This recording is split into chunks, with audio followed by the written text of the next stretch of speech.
items related to flyby, and then a few items for things further afield. Here we go. I will roll through them all.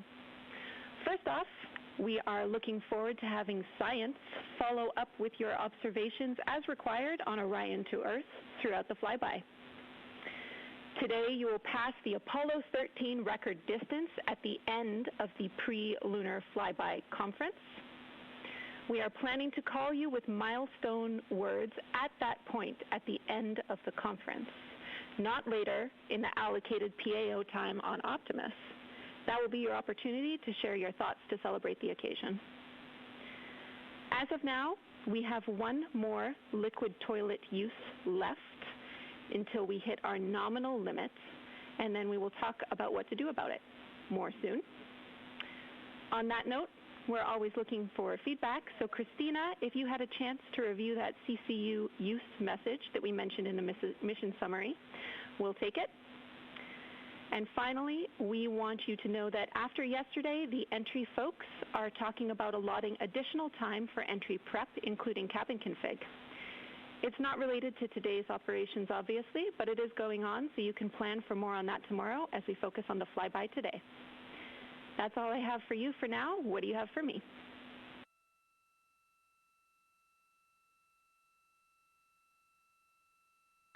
Thank you, Jenny. That's good to hear, because we were thinking the same thing. It's great to know that our minds are working the same. We are ready to go. We are looking forward to working with and for the science team, and we are just excited to be so close to finally accomplishing what we've been training for so many years. And also, we want to say thank you for that really special message from Jim Lovell. We have a pretty neat emblem up here. We have a patch that was flown on the Apollo 8 mission. And that patch is here on the Artemis II mission as well. And that was sent to us by the Lovell family, by Jim Lovell's son.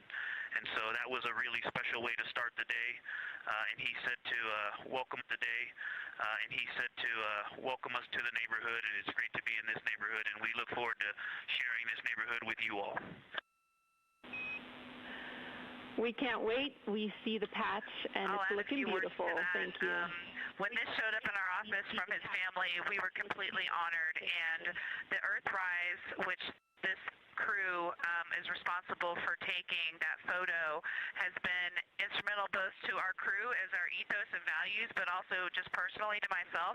I had the photo up in my room as a kid, and it was part of what inspired me to keep working hard to achieve things I dreamed about. Also, we took a deep dive into the cockpit recordings around the time that picture was taken, and it turns out there was a lot of hubbub, kind of I wouldn't say fighting over cameras, but definitely everyone wanted to capture the shot. So we're happy to carry on that legacy, because we often are all glued to windows and looking for cameras too. And I'll just close. I know it looks like a piece of paper in the camera there, but that is actually the original Apollo 8 patch printed on silk that they had done before they launched, and they flew that with them on their journey around the moon, and then the family handed it over to us, as I said, and it's just a real honor to have that on board with us. Let's go have a great day. We are all on board with what you told us, and to have a great day. Thank you, Integrity.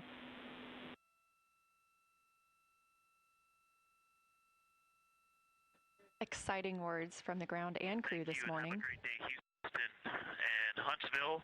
For Avatar, all lights lit except for 15 and 16.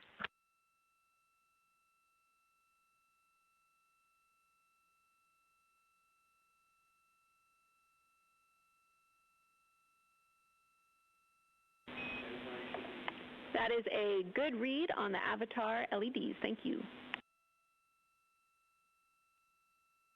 Incredible start to the day for the Artemis II astronauts and the team here in Artemis Mission Control in Houston.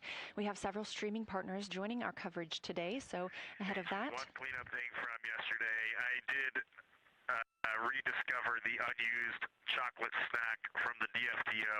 Remind me where to store that for ground analysis.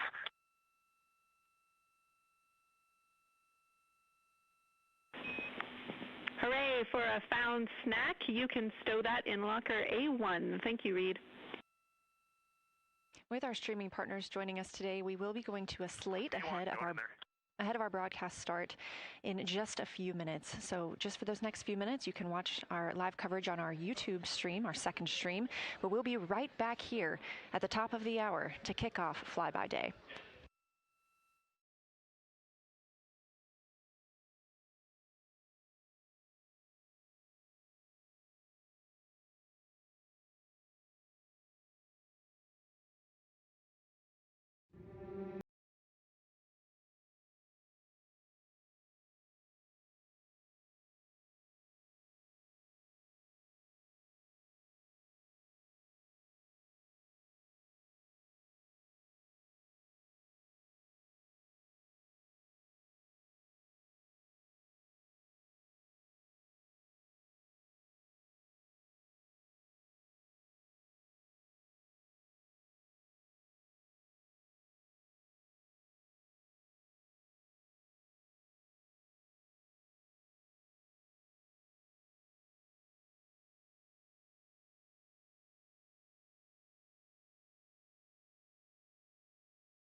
The Artemis II mission is a test mission of the Orion space capsule.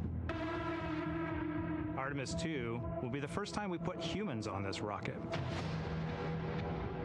We're going back to the moon because it's the next step in our journey to Mars. We were always going to the moon.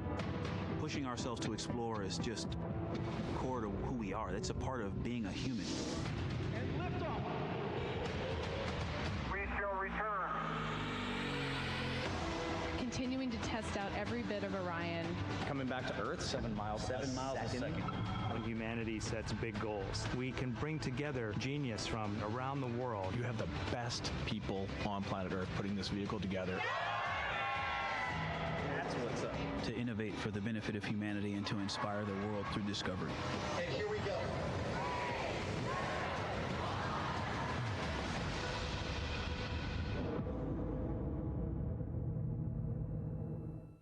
Welcome to Artemis Mission Control.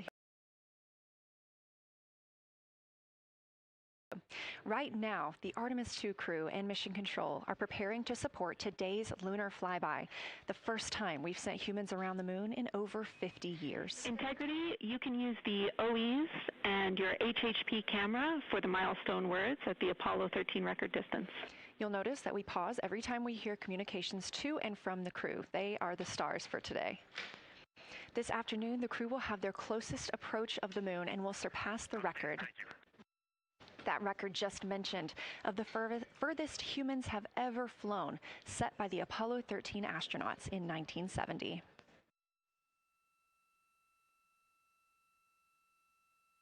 You're looking at a live view inside the Orion spacecraft and at our Artemis II crew members. They have just completed their post-sleep period, during which they conduct any hygiene and cabin setup for the day. They also had a chance to eat breakfast before we got into our daily planning conference. The flight control team here in Mission Control Houston collecting information from all consoles around the room that we could relay up to the crew ahead of this monumental day. As you can see on your right, NASA astronaut Christina Cook taking a video of NASA astronaut Victor Glover. We expect to have great views of the crew throughout the day, as well as, of course, the moon.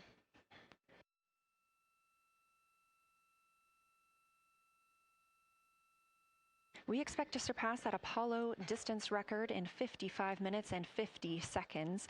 We are now looking live at a camera mounted on one of the spacecraft's solar arrays, pointed to our lunar neighbor. We are currently just 14,200 miles away from the moon and 247,672 miles away from planet Earth.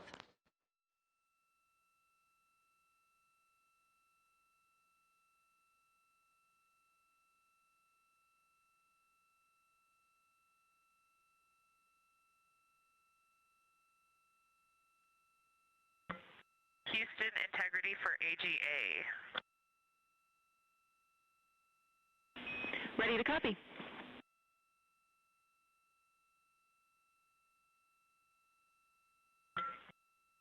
Carbon dioxide 2.3, oxygen, which has the alarm 26.3, 73.1 degrees, 10.3 psi. And one follow-on question. We understand milestone words will be directly following the conference. Will that take the place of the PAO event, or will the PAO event still take place per the timeline?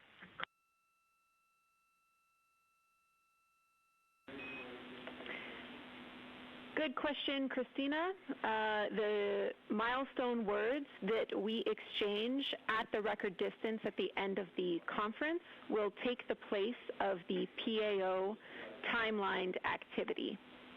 So that'll be our moment to talk about this occasion, and after that there will be no more expected PAO words, and you can get straight into your flyby. Copy all AGA.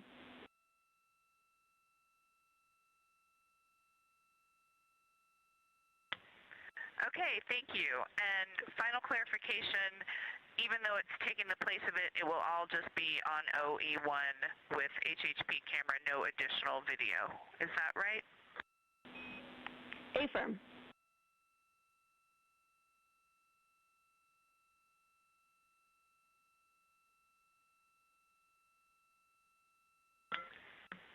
Okay, thank you. Yep, some of us had already heard that. Sorry about the second question. We appreciate it. Talk to you soon. No problem.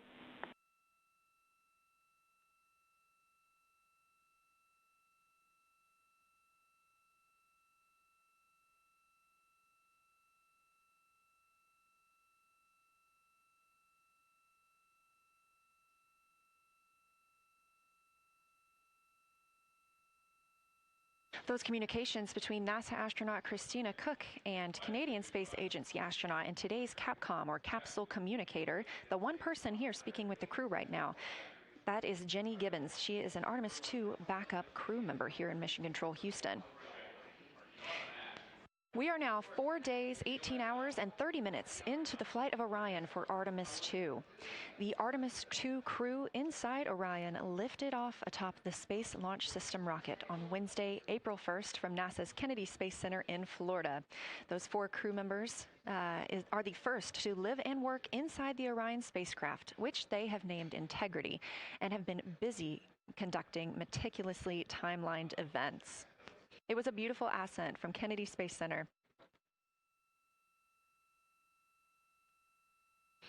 One of those early events was the proximity operations demonstration, during which NASA astronaut Victor Glover, the Artemis II pilot, manually flew Orion after having just detached from the interim cryogenic propulsion stage as if they intended to dock. This was practice for future Artemis missions, during which astronauts in Orion will dock with the lunar lander that will take them to the surface of the moon. About 24 hours after launch, 25 hours actually, Orion then conducted TLI, the translunar injection burn. This 5-minute, 50-second burn committed Orion to departing high Earth orbit and set us up for today's flyby. That translunar injection burn also served as the spacecraft's deorbit burn. It slingshots Orion around the moon and sends the crew on a free return trajectory, with splashdown approximately 7:07 p.m. Central on Friday, April 10th. Last night on Flight Day 5, the crew entered the lunar sphere of influence, the point at which the pull of the moon's gravity will become stronger than the pull of Earth's. We've also been getting some great views inside the cabin of the crew members living daily life, from working out to eating, taking photos, and making memories together. But they've also been taking some beautiful views of our home planet and of the moon, and we expect many, many more of those following today's activities.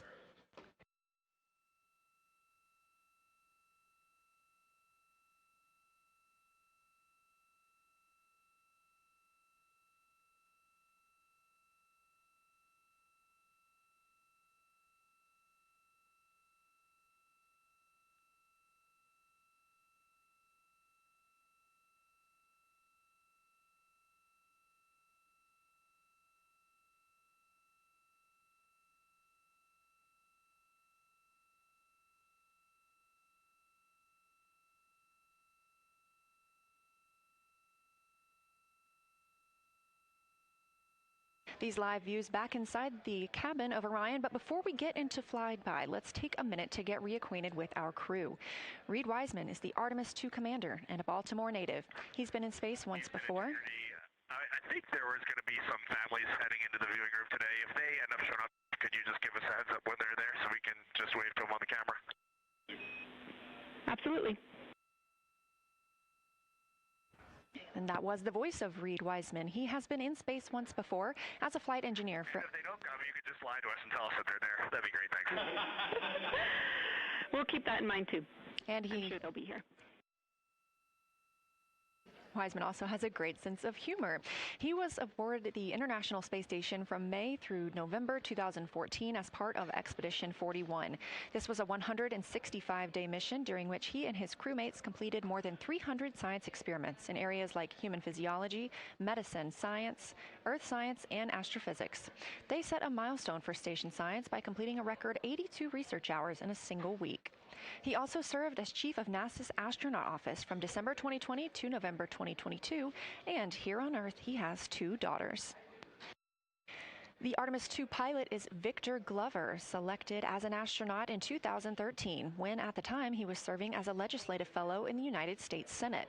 His first trip to space was in November 2020, when he launched as a pilot of NASA's SpaceX Crew 1 mission. That was the first operational mission of NASA's Commercial Crew program, which resumed launching American rockets from American soil to the International Space Station since the end of the shuttle program. Victor is a U.S. Navy captain and naval aviator who served as a test pilot, racking up more than 3,500 flight hours in more than 40 different aircraft. He also became the first person to pilot Orion the other day when we saw the Prox Ops demonstration shortly after launch. He and his wife have 4 children. Mission specialist Christina Cook is a native of Grand Rapids, Michigan. She was selected to the Astronaut Corps in 2013, the same class as Victor Glover. She served as flight engineer on the International Space Station from March 2019 to February 2020. During that time, Cook set a record for the longest single spaceflight by a woman with a total of 328 consecutive days in space. She also participated in the first ever all-female spacewalk with her friend and colleague, Jessica Meir, now living and working aboard the International Space Station yet again. Before becoming an astronaut, Christina helped build space science instruments and led scientific fieldwork in some of the most remote environments on the planet. Her hobbies include surfing, rock climbing, community service, yoga, travel, and photography, and she is certainly getting a chance to do that. First-time flyer, Canadian Space Agency astronaut Jeremy Hansen is flying to the moon as a mission specialist on the Artemis II mission. The London, Ontario native was selected as an astronaut in 2009. After that, he worked as Capcom at NASA's Mission Control Center here in Houston. Capcom stands for Capsule Communicator and is the single direct voice communicating with the astronauts in space. He also participated in training exercises like living on the ocean floor off the coast of Florida to simulate deep space exploration for 7 days. In 2017, he became the first Canadian to lead a NASA astronaut class, and he also enjoys getting out on a sailboat, rock climbing, and mountain biking. And he and his wife have 3 children.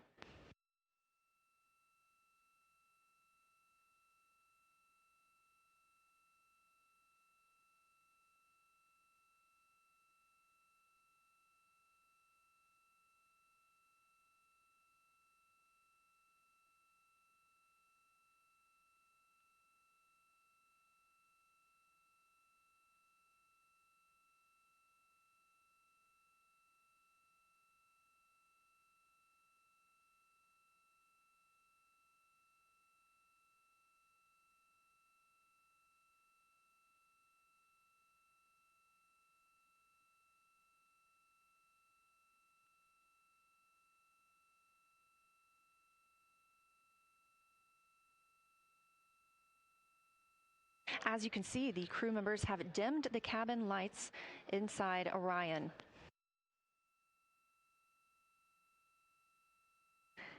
As they prepare for their lunar flyby, they'll be configuring the cabin as they'd like to have it to allow for proper positioning as they move about to and from the windows, taking photos of the moon.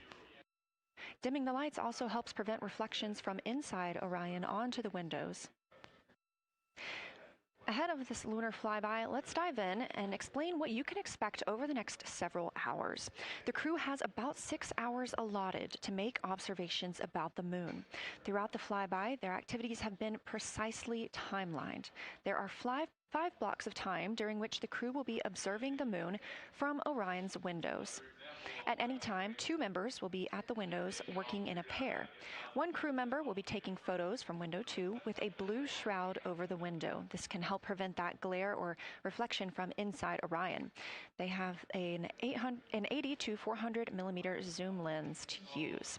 The other astronaut will be in window 3 using their portable computing device, you'll hear that referred to as PCD, to make annotations. Both of these crew members will make audio recordings of what they are seeing, and they'll wear headsets connected to those PCDs. Those audio recordings will be sent to the science team at a later date. We will not hear them live. The 2 crew members at the windows will swap roles and positions halfway through their timelined block. The other 2 crew members who won't be at the windows at that time will be serving in the background as support. One will be conducting the science sit reps, or situation reports. This is what we will hear live from the crew. They'll be calling down a few times each hour to discuss what they are observing. Those situation reports include how the crew is positioned, any missed targets, or anything unexpected they saw, lunar target descriptions, any hardware issues, and of course, their emotions and reactions as they fly by the moon. The other support crew member will take pictures of the astronauts at the windows and serve as camera support, providing new SD cards when needed. There's a 15-minute time frame between each observation block during which the 2 support members switch places with the crew making observations.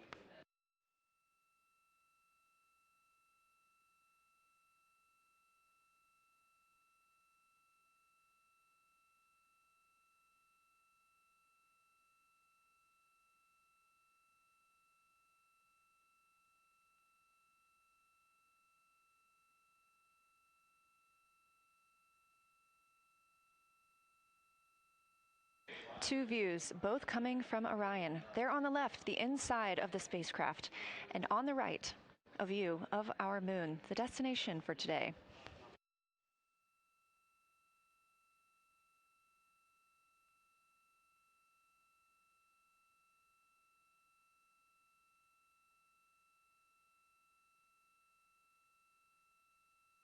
During the lunar flyby today, Orion will provide astronauts with a full disk view of the lunar surface. They'll have a higher vantage point, much farther than Apollo's lunar orbits on average. And these astronauts can observe both holes and large-scale geologic features in a single view. And due to our April 1st launch date and current illumination conditions, the Artemis II astronauts have become the first humans to directly observe certain far-side regions of the moon with unaided eyes.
Great, thank you.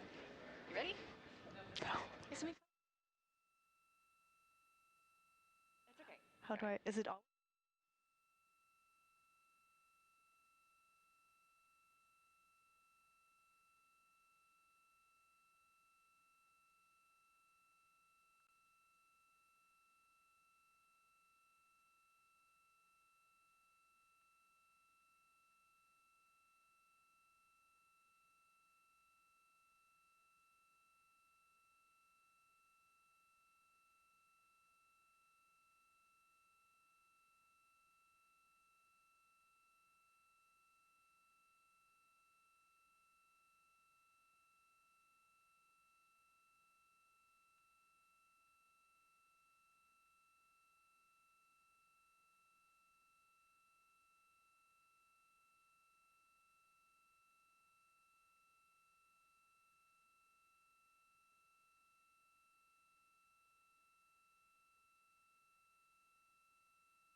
We are now 36 minutes until we see the Integrity crew pass the Apollo 13 distance record. And joining me on console, I have Julianne Gross, the Artemis curation lead. Thanks for joining me today. Thanks for having me. I'm very excited to be here. We're very excited to have you. So can you tell me about your role as Artemis curation lead and what that entails? Yeah, so for the overall Artemis campaign, I'm the Artemis lunar sample curation lead. That means I'm helping NASA to return the next set of lunar samples from the lunar surface. And for Artemis II specifically, I'm one of the science theme leads, and specifically I'm responsible, or the voice, for impacts, poles, and landing sites. Fascinating. So what helped us select the targets that the crew is going to be photographing today? So we had a plan coming in where we basically made a list of all the available targets during the April launch window, because before you launch, we wouldn't exactly be sure which targets would be visible. And so once we launched, we then were able to cut down on that list and prioritize our targets. And the 5 theme leads came together and really discussed and talked through which the long lens configured for lunar flyby. Which targets we could then see and prioritize. And so that made it into our plan. We worked then with timeline to make sure that all the targets are visible. Some targets are time dependent, like Earthset or Earthrise, and some targets will rotate out of view when integrity starts going around the moon. And so we put these in early so that the crew has a chance to describe those to us. Fascinating. I cannot wait to hear what they have to say. So we just heard them say that their long lens is configured. That's very exciting. And for us, when we look at the moon from Earth, what features are we seeing that the crew will also fly by today? Yeah, so I really hope that people on Earth who are in nighttime will look up into the moon tonight. The features that the crew will see that we can also currently see is Aristarchus Plateau. Grimaldi is another feature. They're going to be sort of on our limb. And then Oceanus Procellarum, that really dark, large area on the near side that we can see. The crew is going to see that in the beginning. The more they fly around, the less of that they will see. So those are targets we will hear them describe early on in the flyby. Fascinating. Well, and the crew has been training for years for this day. And so we're going to hear them make a lot of calls about what they are seeing on the moon. And they're going to use a lot of interesting terms that I myself need some brushing up on. So could you walk us through a few of the things that we'll hear them use to describe the moon, like albedo, exosphere, ejecta, just some of those major terms we expect to hear from the crew? Yeah, of course. Albedo is basically a term of a reflectiveness of the surface. And so high albedo usually for the moon means bright areas, and low albedo means like darker areas. And so when you look into the night sky, you can see the high albedo areas are the white parts and the low albedo ones are the darker areas. Ejecta is when you have an impact and it ejects or throws out material that then ends up on the surface, and you can see that as sort of rays or ray systems. So you might hear them describe, I can see Ohm, for example, with its rays. It has an isometric rays coming out, and so we're excited to hear them describe that. You might hopefully hear stuff about color or color hues, and so if they can see any changes in those color hues from like white to gray to maybe brownish, we're excited to hear about that. Exosphere is the almost no existing atmosphere of the moon. It's barely there. But there is dust on the lunar surface that can get lofted up through electrostatic forces.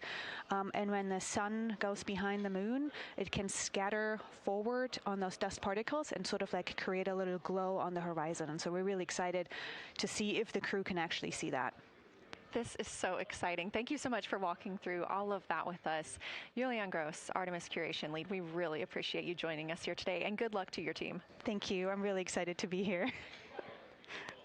We are now MET 4 days, 18 hours, and 49 minutes into the flight of Orion. This view of the moon from the Orion spacecraft as we get closer and closer.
We're live here in Artemis Mission Control at Johnson Space Center in Houston, Texas, just about 32 minutes away until the crew surpasses the record set by Apollo 13 as the farthest astronauts to ever leave Earth. This view coming from a camera mounted on the tip of one of Orion's 4 solar arrays. Each array has a camera on its tip, and so we anticipate getting views throughout the lunar flyby. Of course, except during the point of loss of signal when the spacecraft flies behind the moon.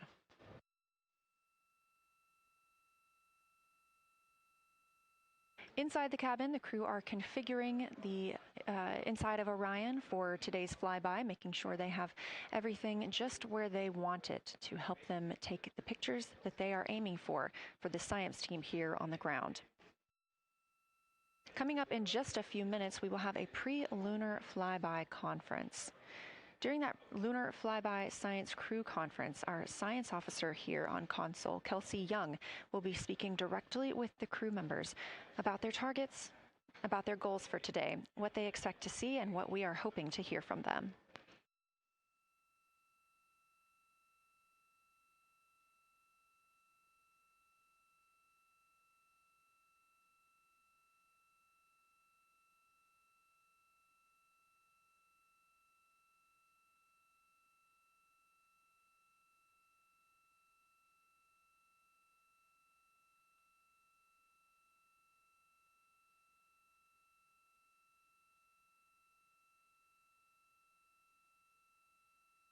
We have a lot of milestones coming up today, so make sure you don't miss them. The first coming up, again, at 1:56 p.m. Eastern Time, the crew will pass the distance from Earth record set by Apollo 13 in 1970.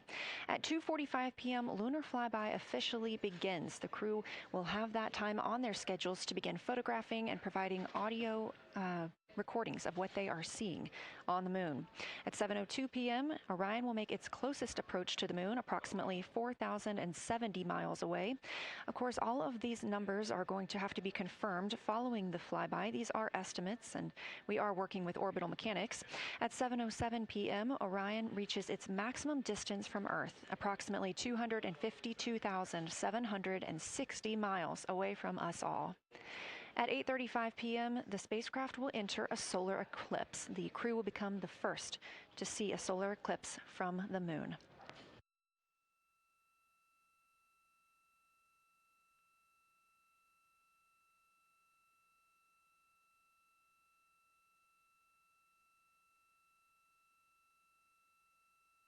Ahead of the official beginning of flyby today, Kelsey Young, Artemis Science Flight Operations Lead, will be conducting a pre-lunar flyby crew conference.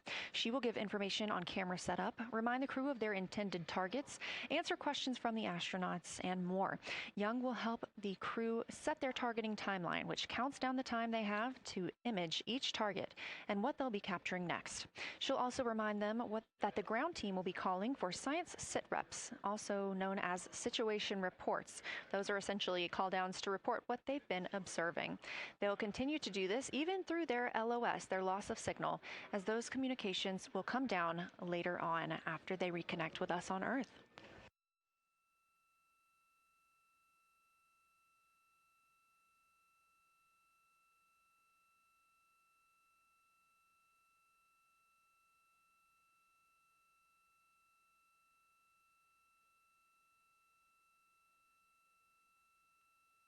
This view in the cabin, you can see the crew members are already using their cameras, getting set up, and they have dimmed the cabin lights to allow them better visibility outside of the windows and fewer reflections. Now, 28 minutes until they become the humans to travel farthest from our planet.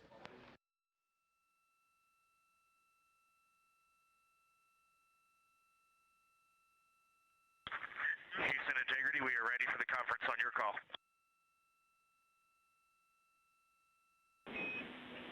Houston is ready for the conference, passing you over to Science.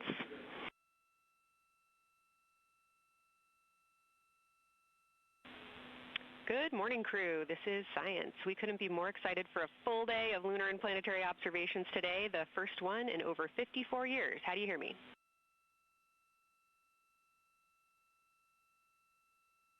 We hear you loud and clear, and Kelsey, you just got to know you're pulling us away from the moon right now, so let's go. Message received. I will keep it tight here. I did just want to start with a thank you on behalf of the Lunar Science team and the entire lunar and planetary science community, of which you are absolutely a part, for what you've already done in this mission and what you're going to do today to inspire the next generation of scientists. I have to say Moonjoy is the new term that's already become our team's new motto, so thanks for that. In this conference, we'll cover hardware and config reminders, and then I'll just briefly, as you said, cover today's science plan. I'm assuming you already have your LTPs up. Confirm that, and I'll jump quickly into the cabin config reminders.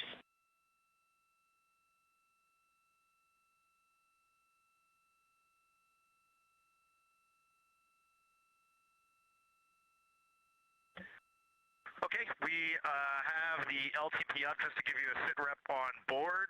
You've got Reed and Christina on one PCD, and Ike has his own, and Jeremy has his own.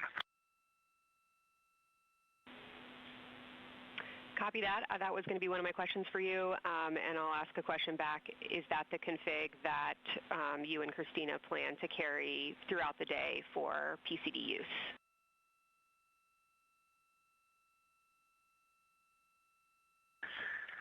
Negative, Kelsey. Our plan for PCD use is we have run the power cables to Windows 2 and 3, and we are going to leave one PCD, the yellow PCD will be in window 2, and the green PCD will be in window 3, and we will do that the whole day, and then the red PCD will be a rover.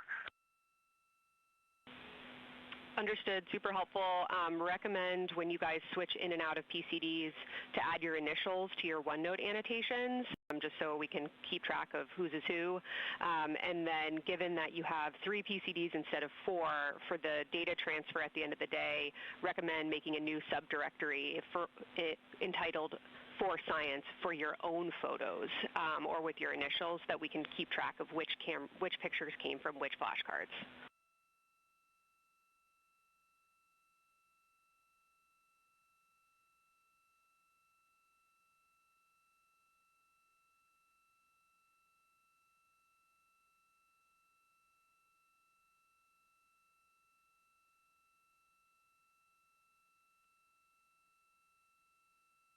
This view.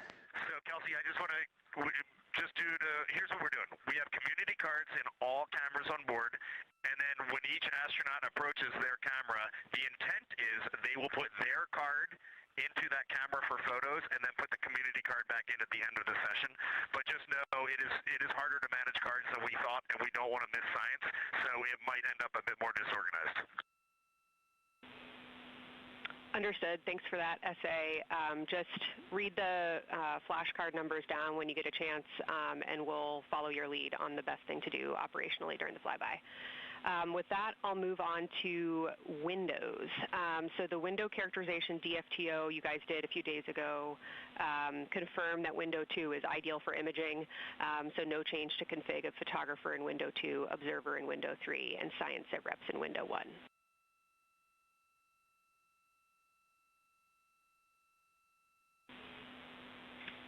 Coming up on a handover. Be back. Hang on, Kelsey. The way we have it configured, tell us if this is going to be wrong. Window 2 is the long lens with a shroud. As you heard, Science Officer called to the crew. We are now in a handover time period. We will regain communications with the crew very shortly. These are tracked, and we are currently on the Deep Space Network. This is the first time humans have used the Deep Space Network in over 50 years, given that we currently use the Tracking Data Relay satellite systems for the International Space Station.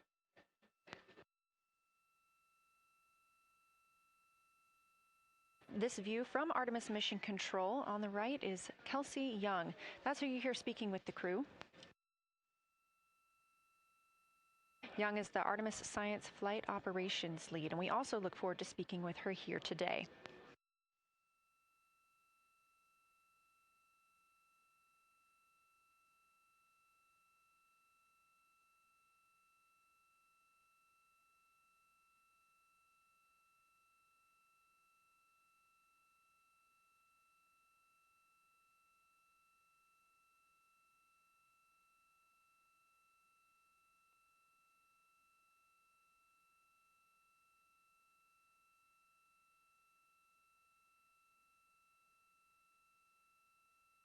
Again, we are just about 22 minutes until we reach the Apollo record. We are in a handover of satellites with the crew aboard Orion.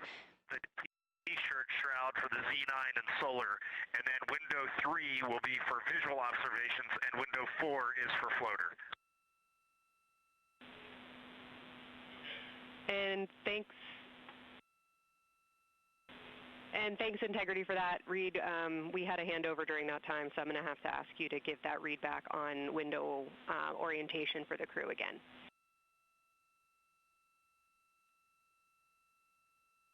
Okay, we are happy to change it, but the way we have it configured right now is window 1 has a T-shirt shroud for the Z9 for solar. Window 2 has the shroud for the long lens for both lunar and solar. Window 3 is for visual observations. Window 4 is for floater. And then the docking hatch window has had a great view, so we've done a lot of mapping through that as well.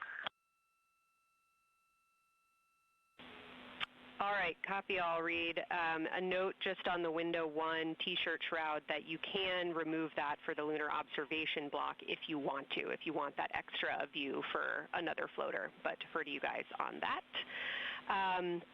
You are go to use the full 400 millimeter zoom on the long lens, but where possible, try to keep the end of the lens flush with the window to prevent imaging through the multiple window panes at an angle. And if you have to take an image at an angle, recommend you limit the max focal length to 200 millimeters or simply acquire the images at multiple focal lengths. Last imaging update as a result of the DFTO is that if you can take the images out of the left side of window 2 where possible, that is the best half the window. Understand that might not be possible with the shroud. Any other imaging questions from you?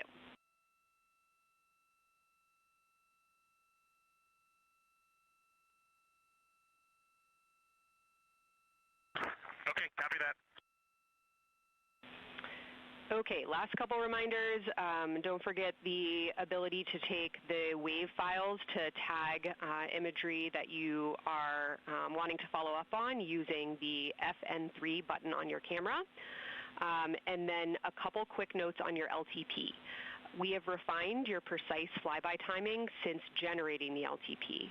Optimus has the correct timing for the LOS and AOS, but the LTP identifiers for LOS and AOS are roughly 2 minutes later than they will be in reality. Final LTP timing update is that the green line on your LTP should start automatically 45 minutes before the flyby. If it doesn't appear, let me know and I'll have troubleshooting steps for you. Last updates are on the eclipse, so only for that last hour today. Of course, remember if the sun is in view to use your eclipse glasses. And reminder that we will have a few activities for you prior to the eclipse to reconfigure all 3 cameras for corona and deep sky observations. These activities, some of which will occur during the forward link LOS, so we wanted to flag it for you now. Any questions before I cover the last 2 reminders?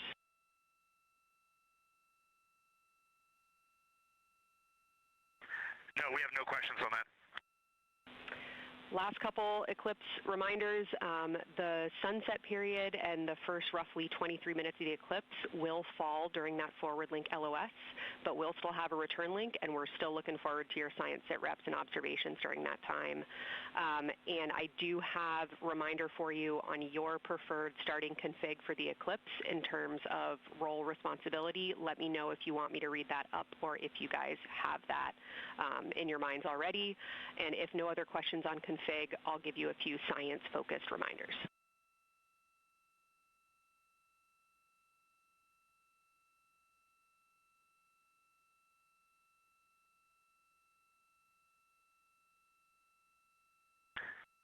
Give us a quick high level, but we see it in Optimus, and I think we got it squared away. But give us your quick Kelsey high level. Okay.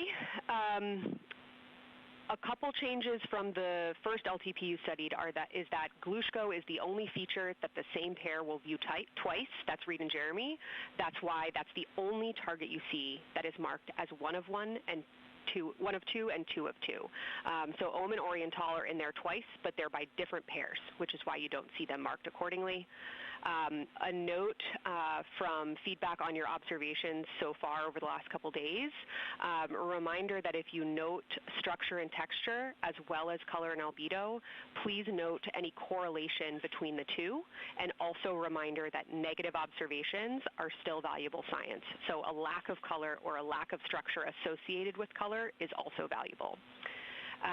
A reminder also that your observations so far indicate it will likely take some time for your eyes to adjust. We especially heard that around your terminator observations and your color observations.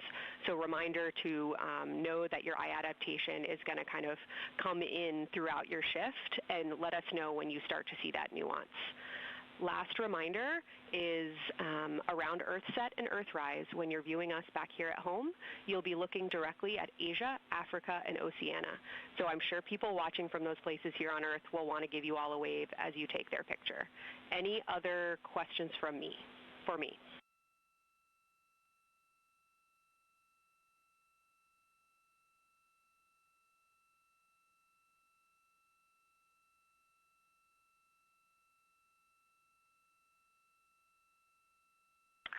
And Kelsey, hey, when you're talking window 2 left and right side, just can you say towards window 1 or towards window 3, and then we'll know that we are talking the same language? Absolutely. So I mean that the side of window 2 closest to window 3 is preferred for imaging.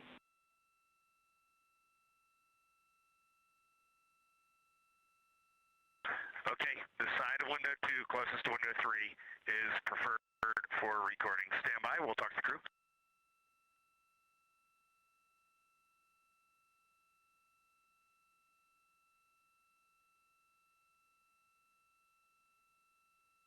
Again, we are in our pre-lunar flyby science conference with Kelsey Young. Kelsey Young is the Artemis Science Flight Operations Lead, speaking with the crew aboard Orion. They've been training for this moment for years, and this is their last opportunity to get some further pointers and information. Kelsey, for the T-shirt shroud, what window does the science team think will have the best view? Is it window 1 or window 4? The only time we're strongly recommending use of the window shroud. The T-shirt window shroud for the eclipse viewing. Which window is primary for Z9? Window 1.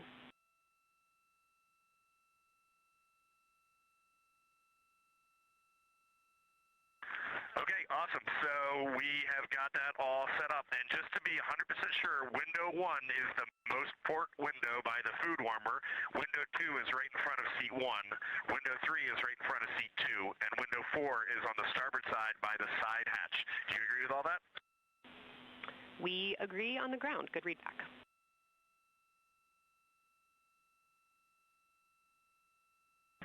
Okay, that's awesome. Kelsey, we're going to close with happy words. It's just incredible. I wish you were up here to see all the smiling faces, to hear all these terminologies being thrown around, and we are just fired up to get started on this day. Let me pass the mic around if anybody has anything to add. Kelsey, it's so great to hear your voice on the loops. I just want to channel everything that you guys are probably feeling right through my eyes and heart. It is awesome to see the side of the moon. You guys made us excited for this day, and we couldn't appreciate it anymore. And we are ready to hopefully deliver on all the awesome training you guys have provided. I'll just add, Kelsey, it is blowing my mind what you can see with the naked eye on the moon right now. It's just unbelievable. Kelsey, and to the whole Lunar Science team, all of you, all the work you put into this, we're just grateful. Can't wait to get going. And thank you for the tipper, for Carol Crater, and for Integrity. We can see them, and we've imaged them, and can even see with the naked eye. Quite impressive. Thank you so much. Beautiful words, you guys. Thanks so much. And I got video of the science team right now, and they are all absolutely buzzing. Looking forward to today.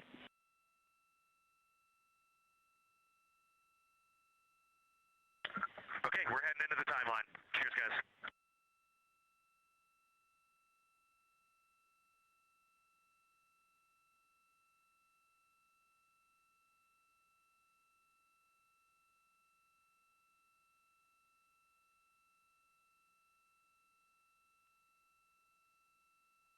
of the Pre-Lunar Flyby Science Conference with Dr. Kelsey Young. Young has served as the Artemis Science Flight Operations Lead, getting the crew ready. And we're live in Artemis Mission Control in Houston, but we are not the only room monitoring today's flyby. As you heard Young mention, in this same building and just down the hall, a multidisciplinary lunar science team supports the Artemis II crew in real time, including experts in lunar geology, impact cratering, volcanism, polar science, imaging, and visualization. There are two integrated facilities, and the first is the SIR, which is what you have right here. That's the Science Evaluation Room. They are embedded within Mission Control to provide science input during live operations like what we see today.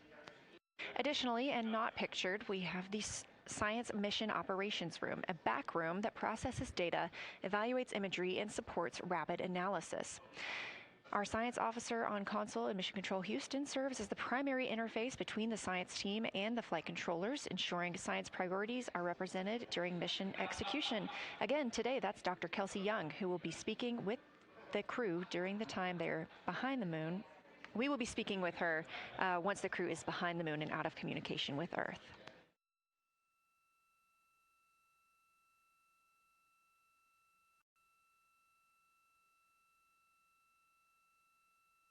Back inside the Orion spacecraft on your left, closest to the camera, NASA astronaut Christina Cook.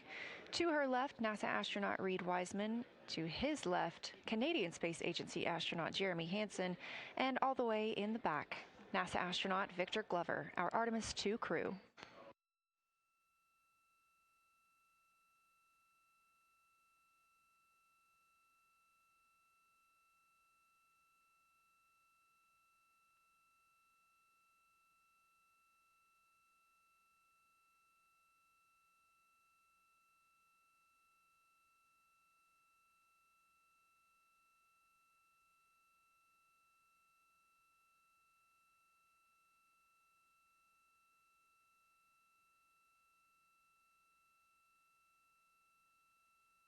We are now approaching 8 minutes until the crew surpasses the Apollo 13 record. Currently 12,599 miles away from the moon, 248,507 miles away from Earth.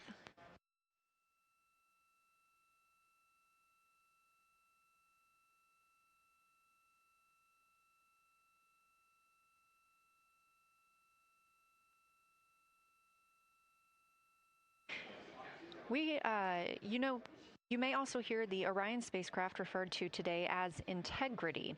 This was named by the Artemis II crew. It is Integrity crew. We have Reid's family in the viewing gallery. You're welcome to say hello.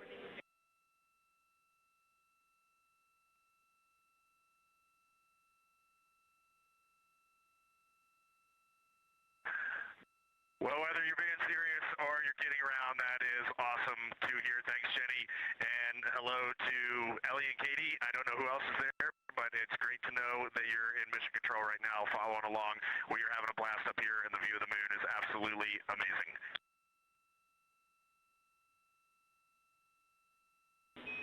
I'm seeing a lot of hearts come out of the viewing gallery and even more smiles. Thanks, Reid.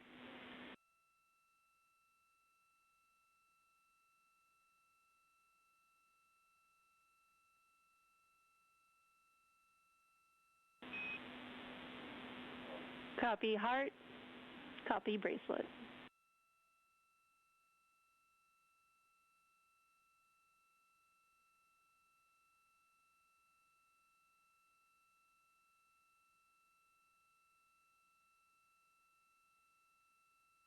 that call from Capcom Jenny Gibbons, Canadian Space Agency astronaut and Artemis II backup crew member, letting Reid Wiseman know that he has family here to support him today in the Artemis Mission Control viewing room.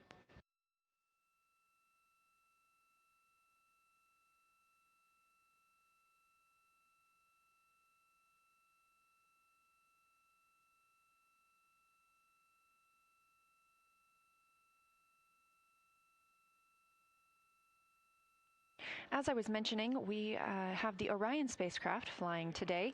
However, the Artemis crew members named their Orion spacecraft Integrity, so you will hear calls to this entire crew with the name Integrity. They say that the name Integrity embodies the foundation of trust, respect, candor, and humility across the crew and the many engineers, technicians, scientists, planners, and dreamers required for mission success.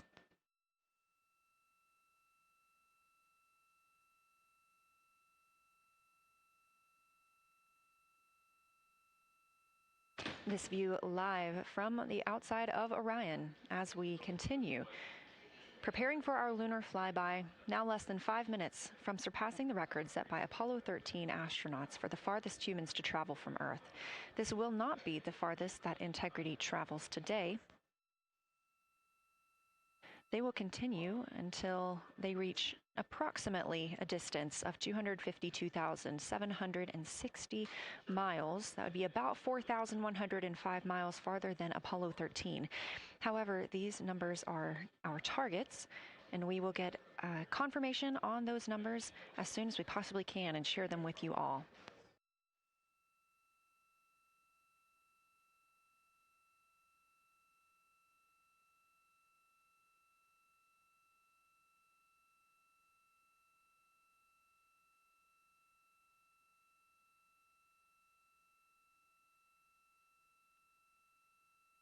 We talked a little bit about what to expect from the crew, whether that's taking photos or making audio recordings.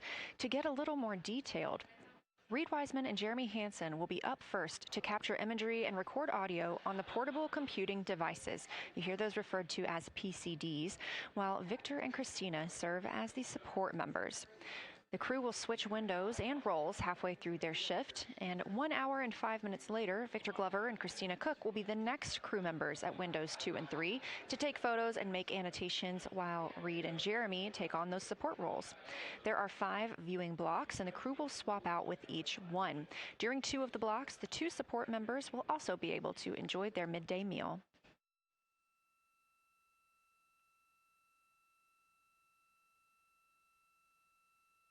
At least 3 times per block is a science sit rep. Again, situational report. This is partially an operational status, reporting back if they missed any targets or gotten any specific ones, if they have issues with their camera or any other operational items. The other part is an actual description of the moon. This task is done by one of the support team astronauts, so that's not the crew currently taking photos or making annotations, but they do have windows 1 and 4 that they can float up and provide that information from. If you watch the entirety of the flyby, you'll also notice the crew will be photographing some targets multiple times to get observations in different lighting conditions. This is due to Orion changing their location throughout the flyby.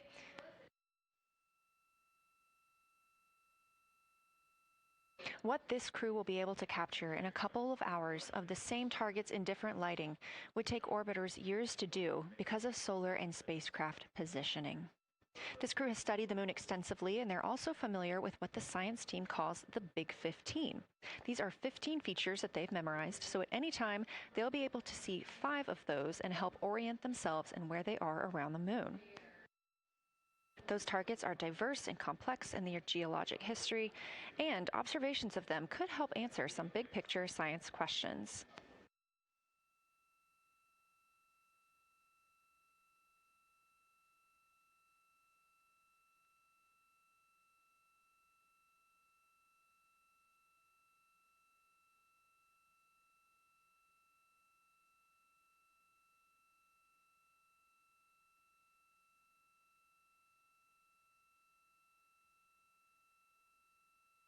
If you've been following the mission, you can see that the configuration of the cabin is a little bit different than what it looked like on launch day.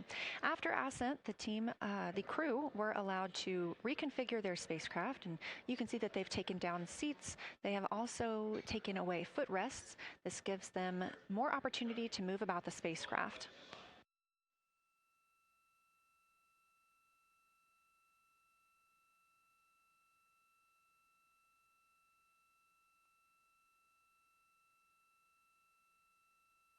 Orion itself has 330 cubic feet of habitable volume. That's about the size of 2 minivans and is 60% more cubic volume than the Apollo spacecraft. We are standing by for the Integrity crew aboard Orion to surpass the Apollo 13 record.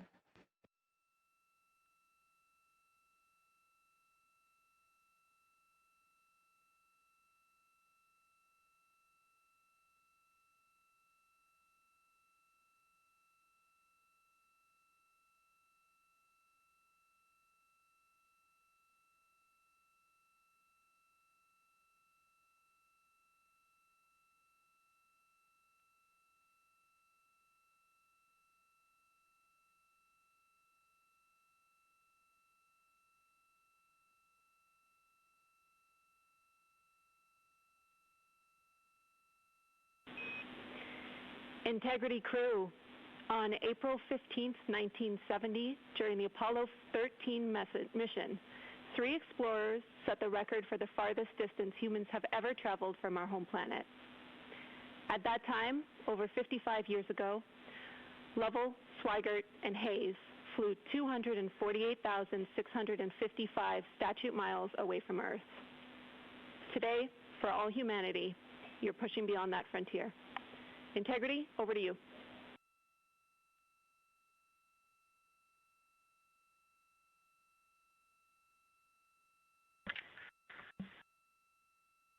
Yeah, from the cabin of Integrity here as we surpass the furthest distance humans have ever traveled from planet Earth. We do so in honoring the extraordinary efforts and feats of our predecessors in human space exploration.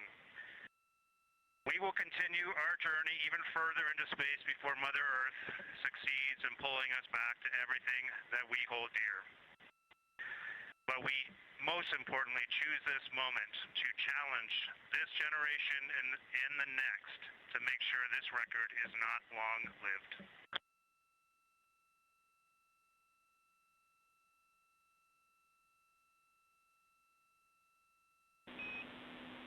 Thank you, Integrity, and congratulations to you and the rest of the Artemis II team.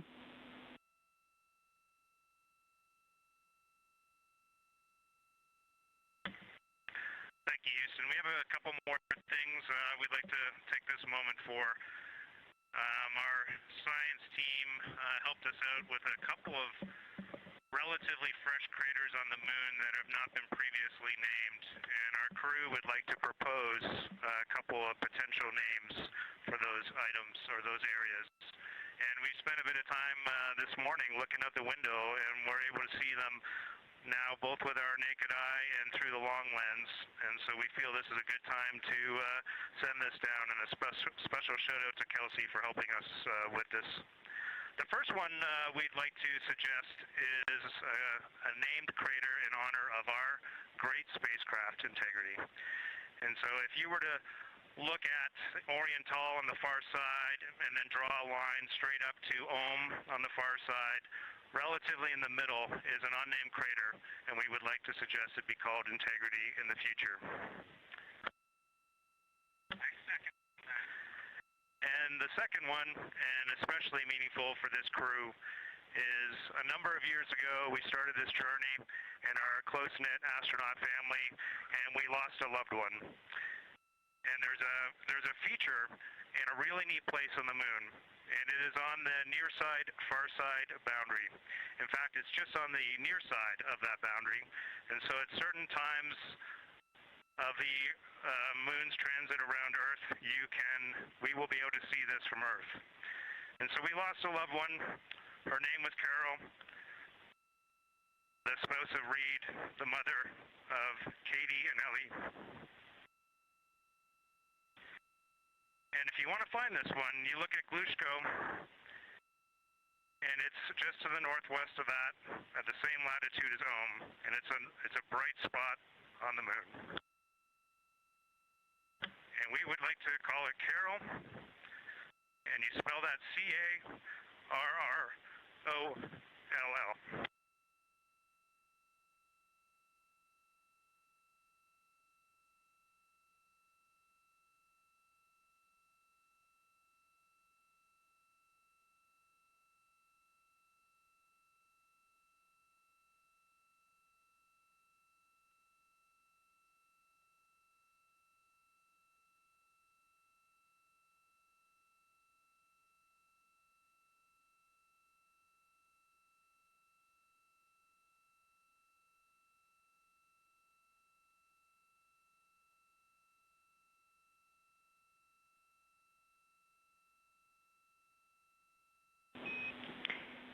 Integrity and Carroll Crater. Loud and clear. Thank you.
As the Artemis II crew passed the record set by Apollo 13 for the farthest humans to ever fly from Earth at 12:57 p.m. Central Time, 1:57 p.m. Eastern Time, Canadian Space Agency astronaut Jeremy Hansen shared. We're getting ourselves all put back together now, and we are going to dim the cabin lights and prepare for our science objectives ahead.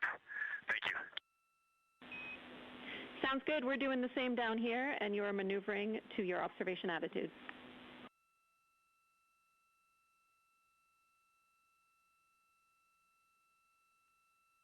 As we pass that Apollo 13 record of the furthest humans to ever fly from Earth at 12:57 p.m. Central Time, 1:57 p.m. Eastern Time, the Artemis II crew shared some poignant words, specifically Canadian Space Agency astronaut Jeremy Hansen. The crew also called down 2 craters not yet named that they would like to name. One, Integrity, in honor of their spacecraft, which they have named.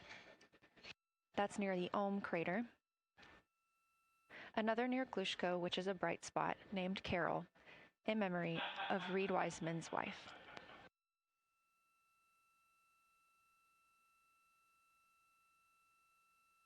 There was a moment of silence here in Mission Control Houston.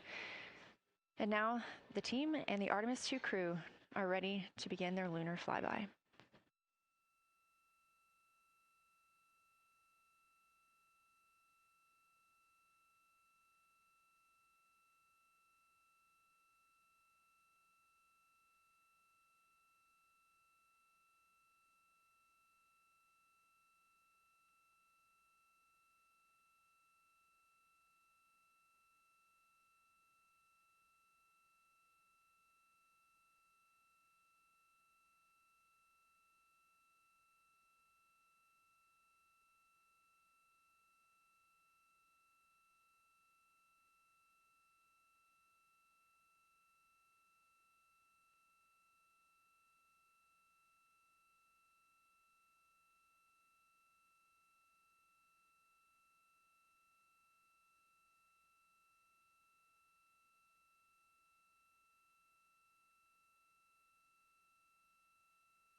We are 4 days, 19 hours, 31 minutes mission elapsed time of the flight of Artemis II, our 4 astronauts aboard Orion. Today is our lunar flyby day.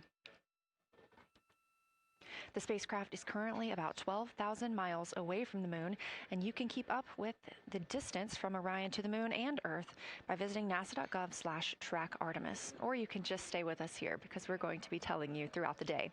They are currently 248,834 miles away from planet Earth.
Coming up next on the crew's timeline today will be their cabin configuration portion. You heard some calls down to Science Officer Dr. Kelsey Young earlier about how they have configured the cabin so far. This is just a little bit more of timelined activity for them if they need to further do so. On flight day 3, the crew had time on their schedule allotted for configuring the spacecraft cabin for how they intended to arrange it today. Of course, they had to take down that configuration for another test yesterday of their Orion crew survival system suits. But configuring it on flight day 3 allows them the opportunity to get a chance to see what works for them now that they are in the microgravity environment.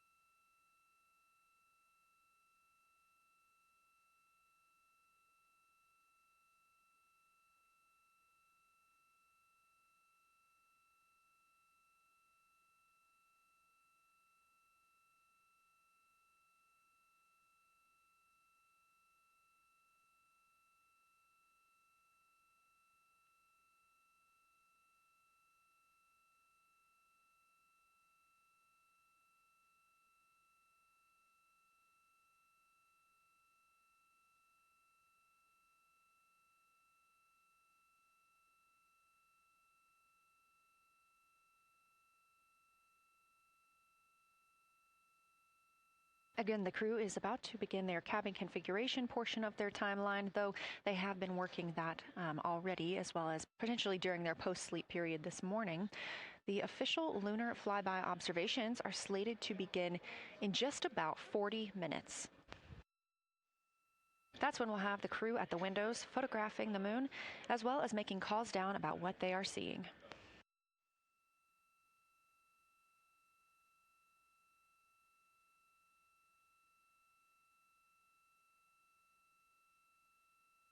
Again, we are live here in Artemis Mission Control for the duration of the flyby. Currently, the Orbit 1 flight control team is on console. This room is staffed 24/7 from the time before the astronauts step foot on the rocket until the time they are splashed down and are safely recovered in the Pacific Ocean on flight day 10.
Again, this is Artemis Mission Control here in Houston.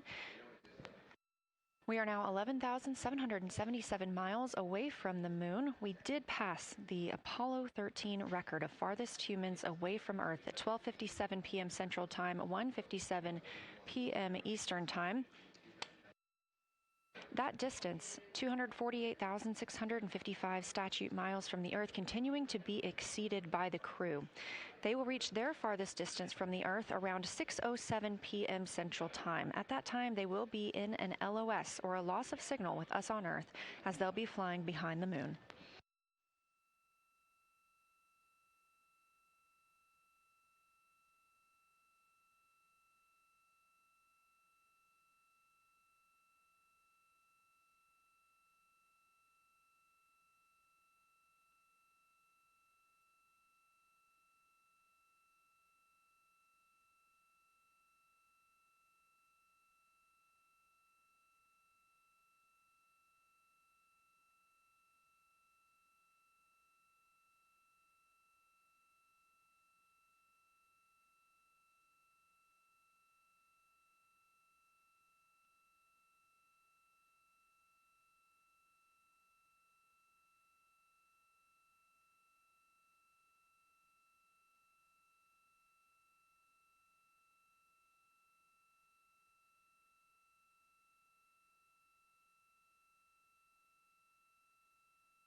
As the crew gets into their cabin configuration preparations, we are joined by Dr. Sarah Noble, the Artemis Lunar Science Lead. Thanks for joining us here today. Yeah, it's quite a day. Yeah, we are very excited. I can only imagine how you guys are doing over there. So tell me a little bit about yourself and what your role is for Artemis II. Sure. So I'm the Artemis Lunar Science Lead, so over the entire campaign, and my job is basically to make sure that as we have this big adventure back to the moon, we actually learn new things about the moon. Fascinating. So why is the moon such an important destination today? Yeah, so the moon is a pretty amazing place. It is a great place to learn about basic fundamental processes that happen on like all the planets, like cratering and volcanology. And also it is, part of our Earth-Moon system. And, the Earth recycles its rocks pretty well, right, through plate tectonics and weathering and whatever. Most of the rocks on the Earth are geologically young. But on the moon, we have the entire record that goes back 4.5 billion years since we formed. And so if we really want to learn about what was happening in that period, like the moon is really the only place we can go. We're also thinking about going back to the moon, and we want to go to the lunar South Pole. So what makes that such an interesting destination? Yeah, the South Pole is cool, right? It's far away from the places we went during Apollo. It's different kinds of rocks there, some of the oldest rocks on the moon. It's also a place where we think there might be resources like water. There are craters that really never can see the sun because of the low sun angles there, and they get very cold. And we think that water and other things can build up in those craters, and so we're very interested to see what that might do for us. I'm very interested as well. So for some of our viewers who might be new to this, what does lunar science look like during an Artemis mission? Yeah, it's pretty exciting for us as we have sort of built this from scratch to try to understand how we can best use the crew to support our science. And so, we've developed a system. We've got a team in place. We've got a back room here in this building called the SIR, the Science Evaluation Room. And there's in fact a back room to that back room over in another building here at Johnson Space Center where we've got our teams of scientists working really hard. They're actually speaking to this room through our science officer. This is now the first time we've ever had a science officer in flight control room. So we're pretty excited about that. So we have a really voice out and up to the crew. I know, it's been so exciting to hear Dr. Kelsey Young speaking directly with the crew today, now so close to the moon. And we have a live view here of the science operation, or the science evaluation room. So this is where the majority of your team is today, is that right?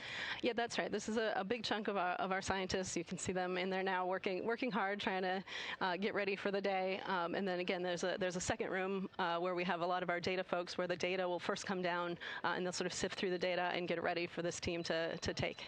What's the mood like right now in the SIR? It is, I would say, giddy. I think we are all we've worked very hard for this. They have done simulation after simulation. They have worked really hard over the last couple of years to get ready for this moment, and I think everybody's just really excited to see. You know, even already we've had some descriptions from the crew coming down, and it's so great to see their joy and our joy, our love for the moon come through. Yes, we are in for a real treat today if it's been anything like their observations the past couple of days. So how are the lunar science teams using this test flight to prepare for future missions to the moon? Yeah, absolutely. This is the way that we are building our foundation for the future, from everything from, you know, how do you train a crew to be a geologist, right? And so, you know, working through that, getting them classroom training, field training, building the science team, building these physical rooms that we are in, designing them, designing the software that the teams are using, and then, you know, figuring out what happens to that data. They're going to take this data and it's going to come down, and how do we get it out to not only our team, but out to the world and the rest of the science community. Yeah, that's a great point, because when you hear these crew members talk, you would never know that they're not geologists. Your team has trained them so well. They have been very good students. Who can blame them? It's a pretty great topic. One more question for you. How does the science that we're doing on Artemis help support long-term exploration, and including our sustained presence on the moon? Yeah, you know what? We have a saying in the Science Mission Directorate that science enables exploration and exploration enables science, right? So you need the scientists, because we are the ones who are the experts in, you know, landing site and doing analysis of landing site and making sure we can find a good place to land, to like understanding the properties of the soil so we can, you know, design our systems to manage that, understanding the radiation environment, keeping our astronauts safe, all of these things, right? But, you know, in return, you provide us with opportunities where now we're going to be able to collect this data and collect samples and deploy our instruments and all of that. So it's a symbiotic relationship. That makes perfect sense. Well, Dr. Sarah Noble, Artemis Lunar Science Lead, thank you so much for joining us here today. Best of luck to you and your team, and I hope that you get to enjoy today too. Thank you so much. We are now getting closer and closer to our lunar neighbor. This live view coming from the Orion spacecraft and a camera mounted on one of its solar array wings.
for camera serial numbers.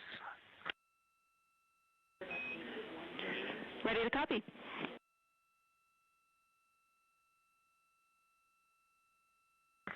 Hey Jenny, these are card numbers for the various positions. For the long lens on the D5, we will have individual cards.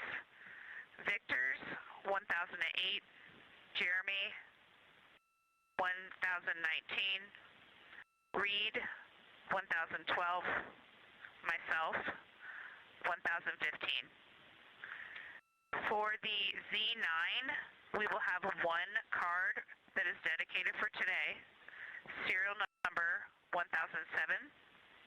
For the cabin camera D5, we will have one dedicated card for today, serial number 1022.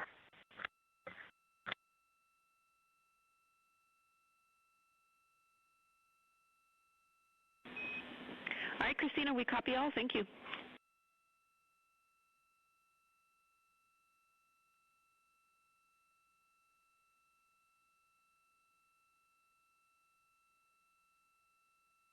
We just realized that we have Earth out window 1 and Moon out window 2, and Earth out window 4 and Moon out window 3, and it gives you the best idea of scale we have had yet. The Moon is about 3 to 4 times the size of the Earth, and it is almost full, and the Earth is just a small crescent out there. It's magnificent. I got a picture of it with the wide lens. Such a majestic view out here. Amaze, amaze, amaze. Thank you, Reed.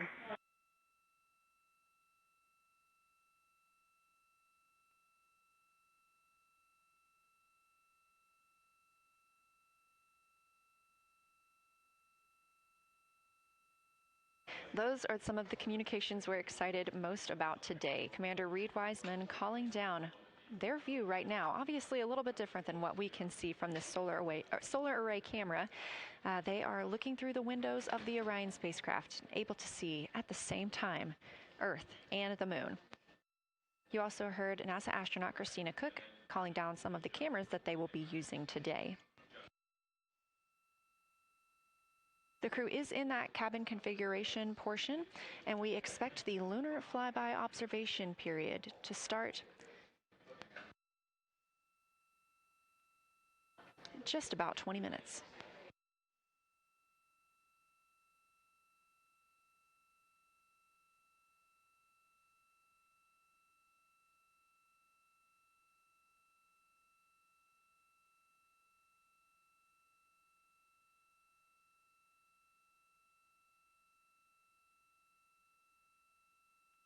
Checking in on Orion's distance and speed, they are currently traveling 1,071 miles per hour, 249,159 miles away from Earth, 11,293 miles away from the Moon, and continuing to grow closer.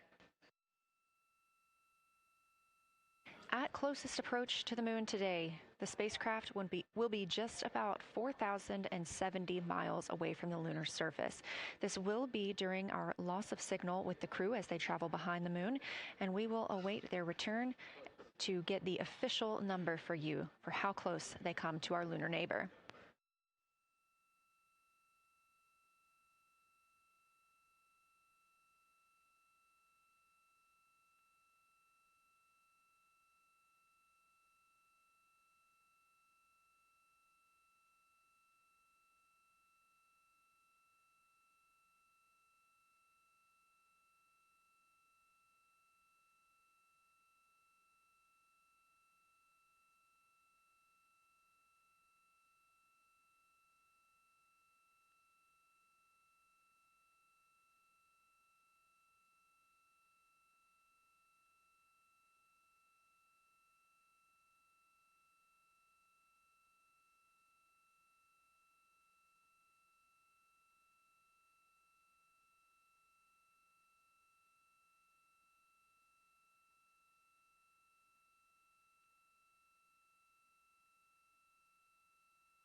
Inside the cabin today, the Lunar Targeting Package is the primary tool guiding the crew observations and consists of two key components.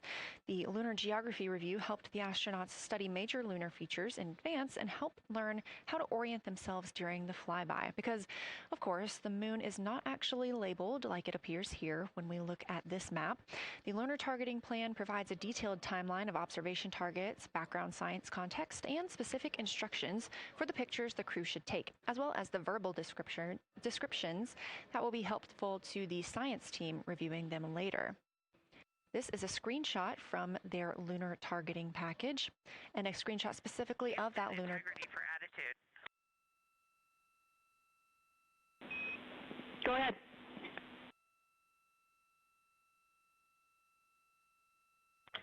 Hey, Jenny. Understanding we are in final attitude now for the lunar flyby, would it be possible to pitch the vehicle down 5 degrees? That would allow us to get the D5 long lens flush and have the least amount of window distortion.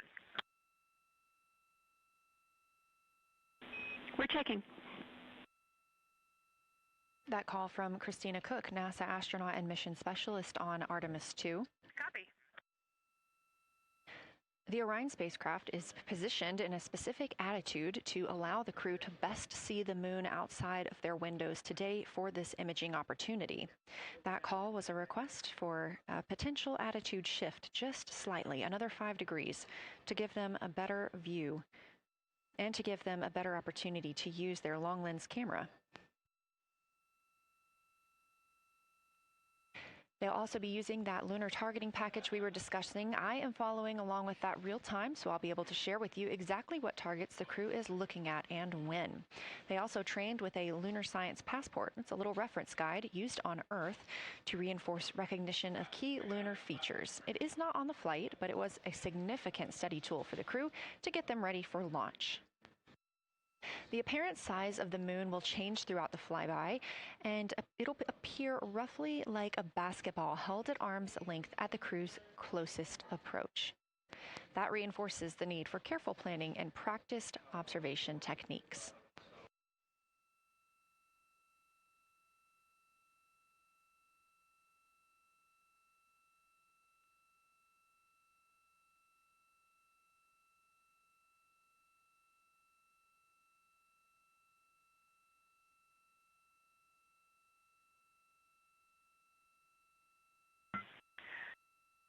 Houston, integrity for timeline. Go ahead.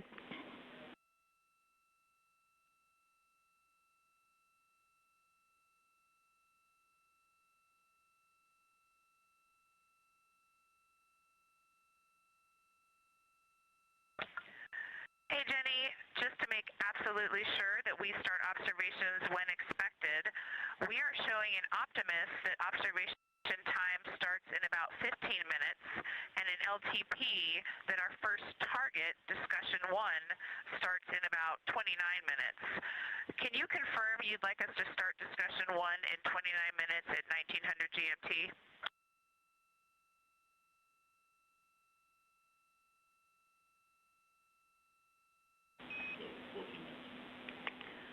Christina, we are tracking that discussion 1 should start at 18:45. That's 15 minutes from now.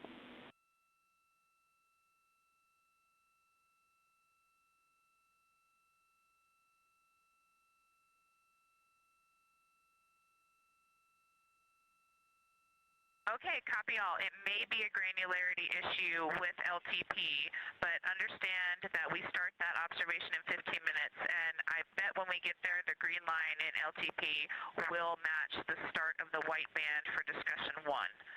I think it's just a matter of the labeling and the granularity. Thanks for confirming. Copy, and we'll look into that a little bit more on our side as well.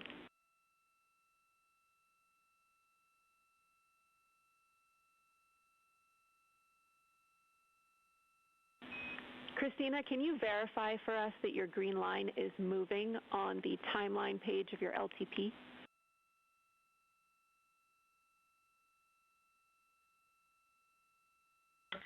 Stay firm.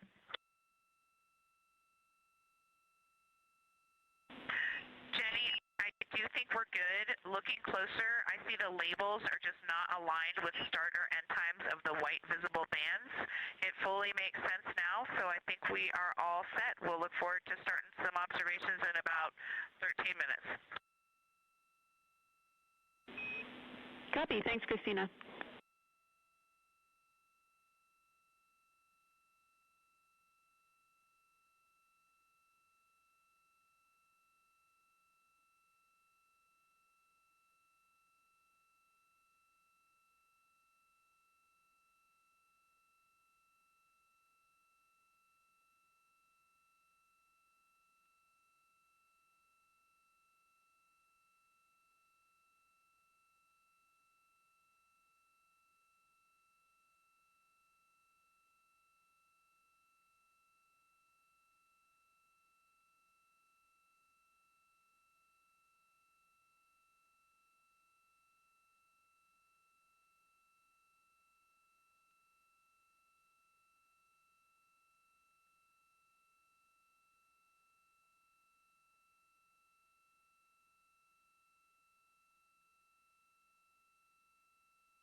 As you heard discussed, we are expecting the crew's observation time period to start in about 10 minutes.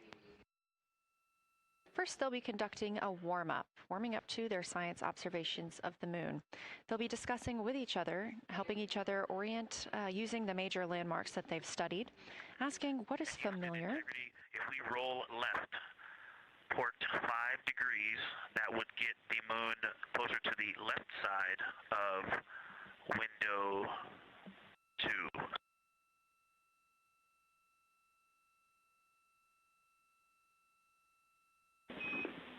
Copy, Victor. We'd like to know if it's pitch and roll or one or the other.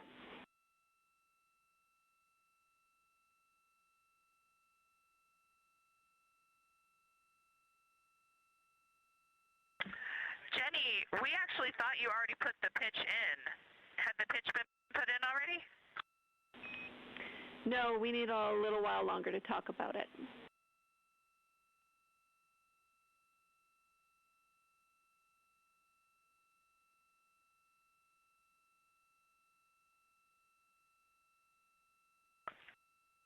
So, Jenny, I guess what's happening is just as our orbit's changing, where it is in the window is changing, so maybe these fancy little adjustments aren't worth it. It's going to continue to move in the window. Or is the spacecraft going to keep the moon at the same point of the window if we adjust the attitude? I assume the previous.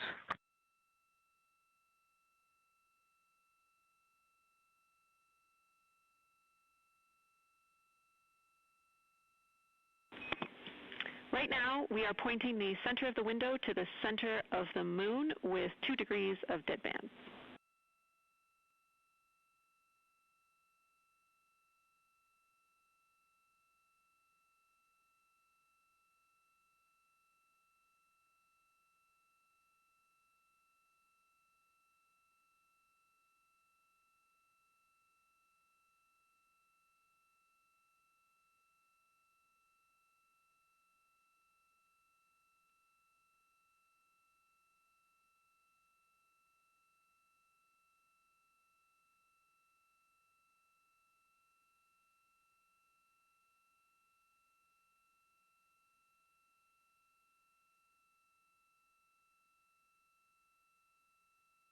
The conversation you hear happening now between the astronauts aboard Orion and Artemis Mission Control here at Johnson Space Center in Houston, Texas. They are in the center of your screen, seated at the Capcom, or Capsule Communicator Console. That's Jenny Gibbons, Canadian Space Agency astronaut and Artemis II backup. She was also the lead Capcom for Expedition 63 aboard the International Space Station.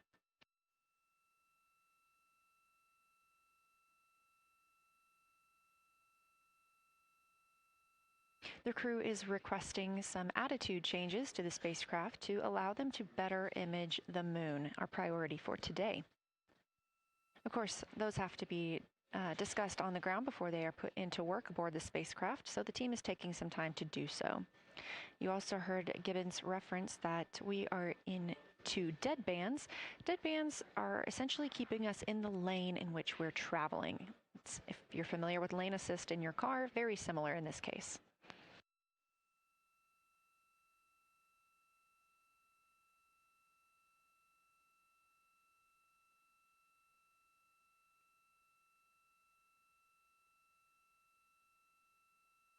We are now 10,870 miles away from the moon, traveling 1,066 miles per hour and 249,390 miles away from Earth. Again, we recently surpassed the Apollo 13 distance record of farthest humans have ever traveled. And upon calling down some words during that milestone, Canadian Space Agency astronaut Jeremy Hansen noting that he hopes that this record that they are setting today is soon broken by future explorers.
This is Artemis Mission Control. We are standing by for the beginning of Lunar Flyby.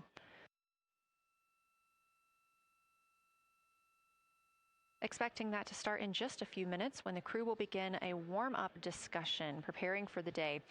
They will be capturing images along while discussing what they find familiar about the moon and what looks unexpected to them.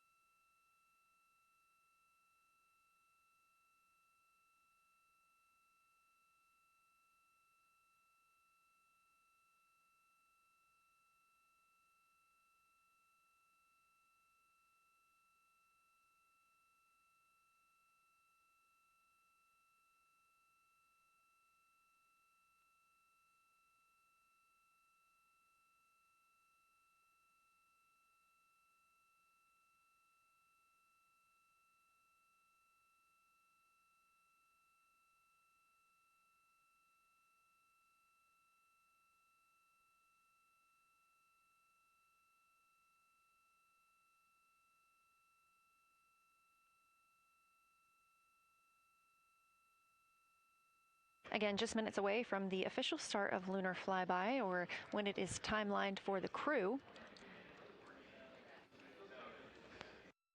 We are currently 10,726 miles away from the moon. This view on the left side of your screen coming from the camera on one of Orion's solar arrays.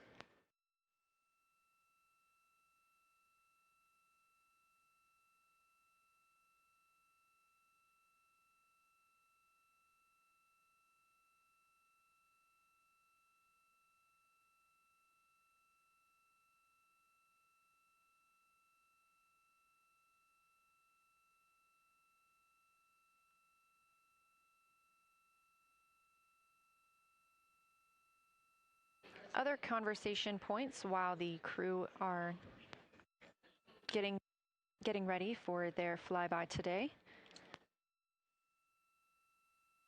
They'll be looking to orient themselves using major landmarks and annotating their observations along with their discussion.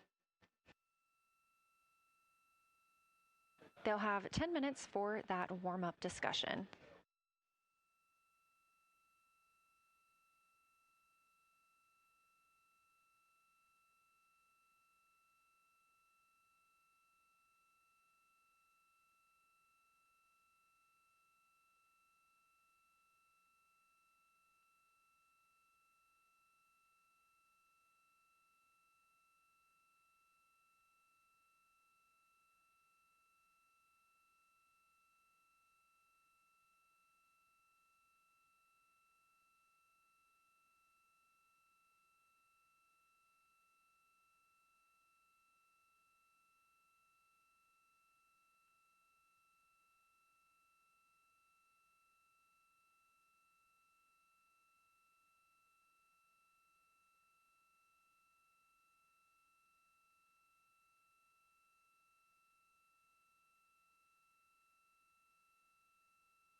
Houston integrity.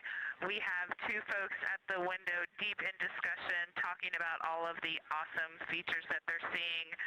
We just had a huge moment realizing that Hertzsprung is about the same size as our incredible Orientale. We're really excited about this target that's kind of new to us. We're orienting on things like how we talk about albedo, finding some of the prevalent things that we're used to from all of our training, and just overall taking in this view. We also are noticing that the moon is still getting noticeably bigger as we go, even when you're watching it continuously. It's great to see these two guys get warmed up. We love the report, Christina, thanks. And you nailed it on why we added Hertzsprung. As you'll see in the prompts, we're looking for comparisons to the comparatively much older Hertzsprung compared to the younger Orientale. Great words.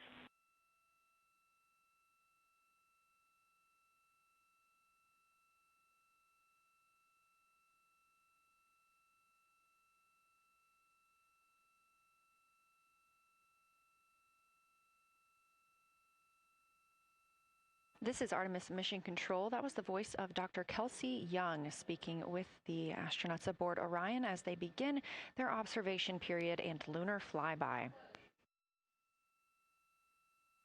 NASA astronaut Christina Cook reporting their view of Hertzsprung Basin.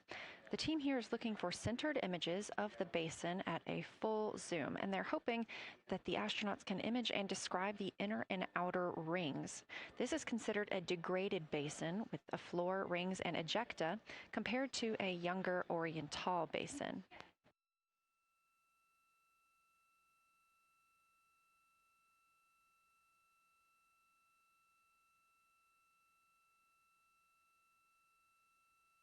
We spoke earlier with Julian Gross, the Artemis curation lead, about some of the terms we will hear the crew use today. One of those just called out, that's albedo, looking at surface brightness, or the amount of light a surface reflects.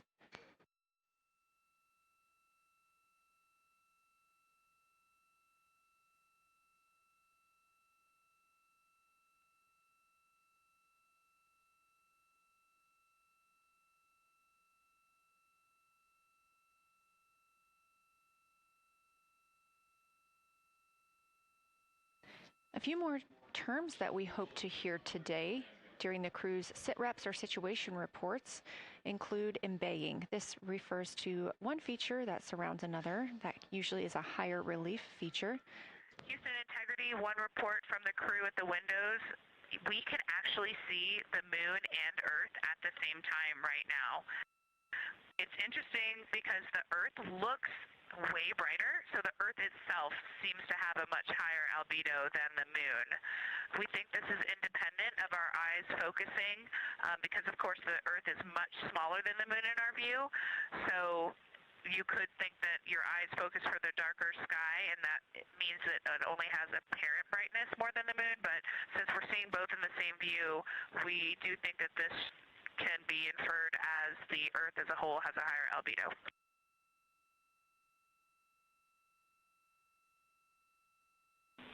Great observation, Christina, and reminder that as you're starting to look for those subtle color and albedo variations on the moon, the relatively bright albedo Earth might make those a little bit difficult, but as your eyes continue to adjust, we expect you to start to see more nuance on the moon. Thanks.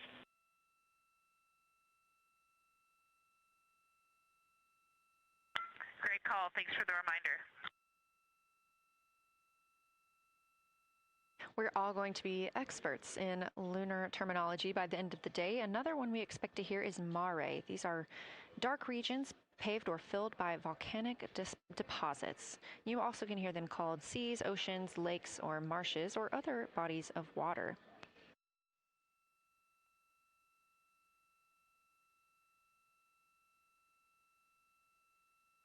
Again, we are live in Artemis Mission Control, but on the right side of your screen, that is the Science Evaluation Room, team members who have been preparing for this day for years. The crew has significantly darkened the cabin of Orion. This allows them better views outside the windows and fewer reflections from inside. They reported being able to see the moon and the Earth out the same window at this time. We are really hopeful to get those photos. Right now, this view on the left side of your screen coming from a camera mounted on one of the solar array wings on Orion outside the spacecraft. The crew is equipped with 80 to 400 millimeter zoom lenses.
The team continues their warm-up discussion. I should say the crew members aboard Orion continue their warm-up discussion.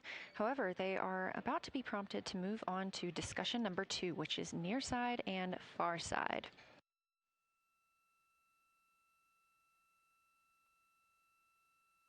some of the things that they are looking to capture, the ground has prompted them to photograph anything that stands out to them and to compare the near side versus the far side mare in color, albedo, topography, and texture. They also want the crew to compare the appearance of rayed craters in the near side mare versus in the far side highlands. Of course, a reminder that some of the items that the crew, or some of the landmarks the crew are seeing today, is the first time that humans have ever laid eyes on those portions of the moon.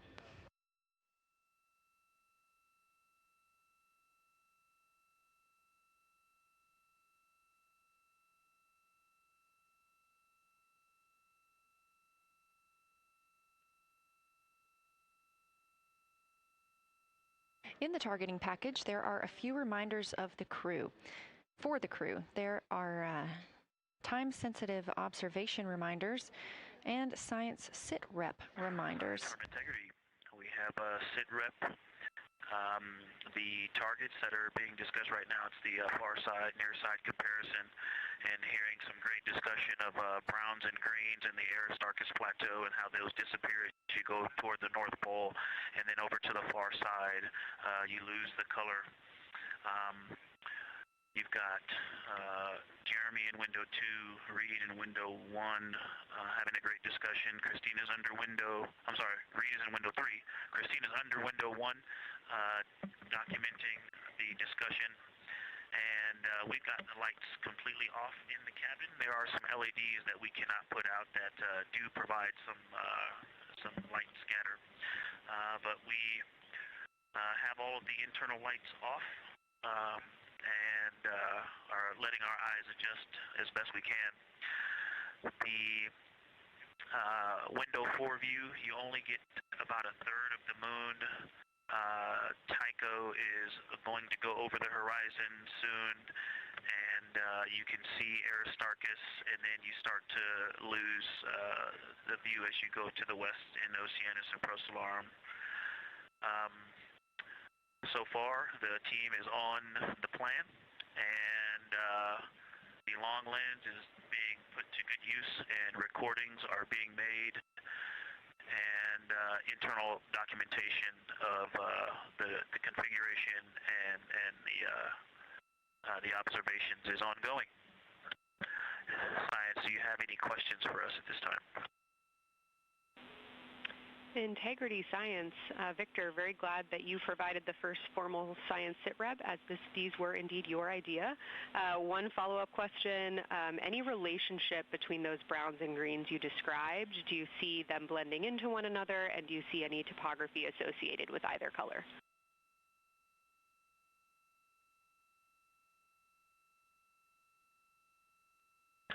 I don't want to bother the window team. I just heard that, overheard that, and so I'm sorry I don't have that detail yet. I will eavesdrop and see if I can pick that up. I will try to answer that at some point. I also heard a comparison of the albedo in Aristarchus, that crater, the very high albedo spot you can see on the near side. There is a feature called, I believe, Burgess alpha that is equally or maybe higher albedo.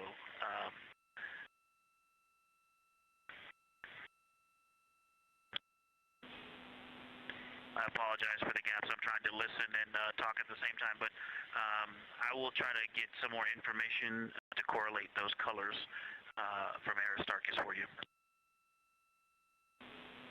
Understood, Victor, and good call to not bug the window team. Really like the brightness comparisons to Burgess A. Really helpful for the science team. Keep them coming. Thanks.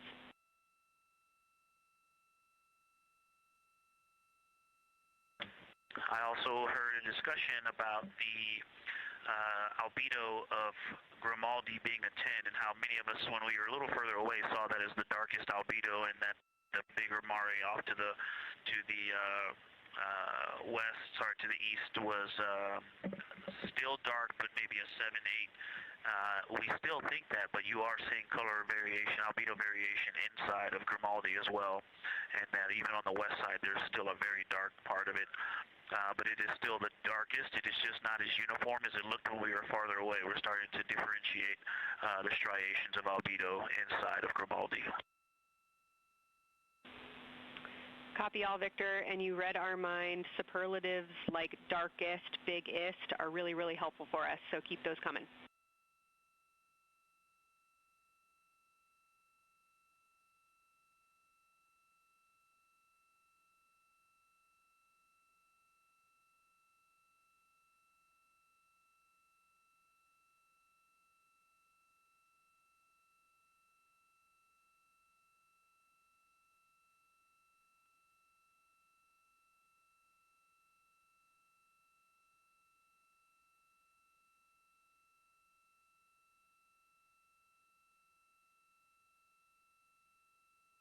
As we were just mentioning, the crew is slated to perform these science sit reps. They are prompted to do so by an icon in their lunar targeting plan. That one coming down from NASA astronaut and pilot of Artemis II, Victor Glover.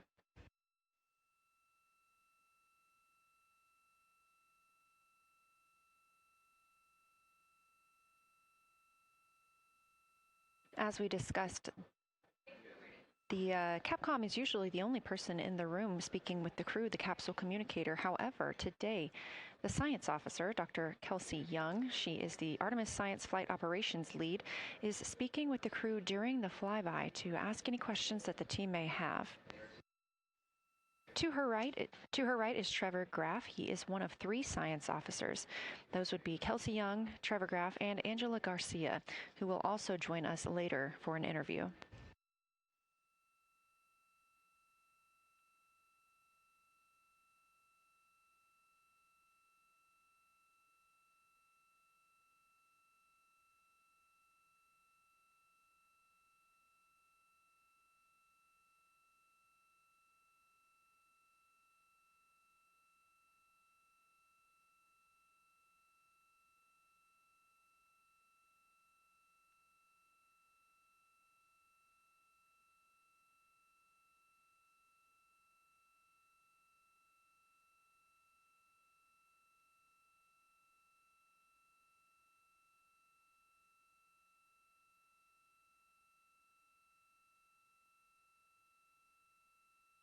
And Houston Integrity Science Integrity was able to get a view out of window 1, which is a beautiful view. I can see the entire moon that they're looking at. We left the T-shirt up there, so I was kind of peeking through the opening in the makeshift shroud there.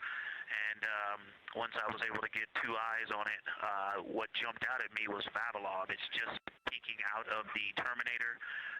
It's clear of the Terminator now, but it just really jumps out because it's still got the low light, the low sun angle. And so where the, Vavilov has that impact over the top of another crater, where the 2 craters intersect on the eastern edge. So on the side closest to Orientale, where the 2 crater rings intersect, the shadow there is the highest peak in the interior of Vavilov, and so you can see that terrain is, there's some real variation in the terrain there, that there's a nice peak where those peaks intersect, where those rings intersect, and we'll get a picture of that. Love the description, Victor, especially the comparison and relationships you just described about topography. And if it's easier for your observations, do feel free to remove the T-shirt shroud from window 1.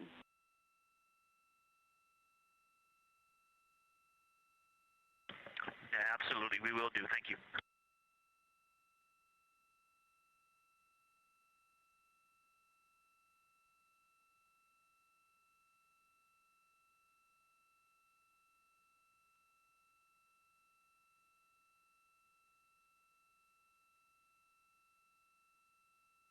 Those calls coming from NASA astronaut Victor Glover. As we discussed, the crew is working in pairs at the windows. Right now, taking photos are Commander Reed Wiseman and Mission Specialist Jeremy Hansen. Serving as their support team are pilot Victor Glover and Mission Specialist Christina Cook. You're hearing those calls from Victor Glover, as he is on that support team, and he is tasked with providing the science sit reps, while the 2 crew photographing and making annotations of the moon are in Windows 2 and 3. Windows 1 and 4 are available for the support crew to fly up to, obviously look at the moon themselves, and provide these science situational reports. The view on your screen is part of the lunar targeting package, and it's something that the crew can reference as they are flying by, but this is an animation.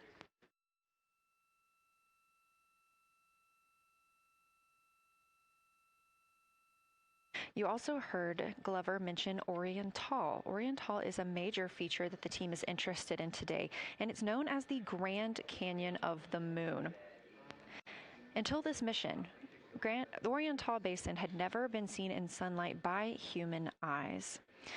Orientale Basin and its surrounding ejecta could fit within a straight line distance from NASA's Johnson Space Center, where we are at today, to Kennedy Space Center.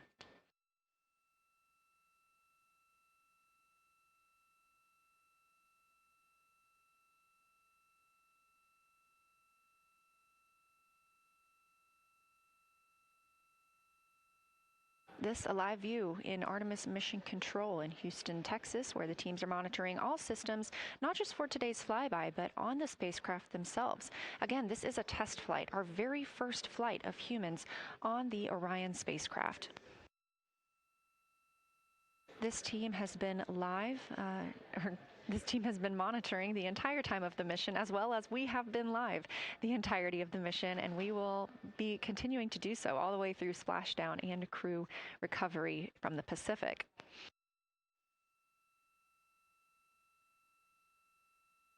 This is a visualization from ARROW, the Artemis Real-Time Orbit website that you can also access at any time by visiting nasa.gov/trackartemis, showing us that we are now under 10,000 miles from the moon, 9,948 to be specific, and continuing to count down.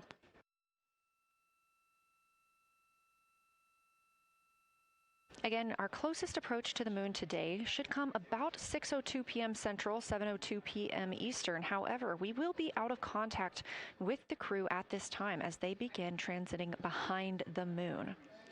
At that time of closest approach, the distance from Orion to the lunar surface will be about 4,070 miles. Of course, these are estimates at this time, and we'll be sure to provide you with the official numbers once that closest approach has been reached.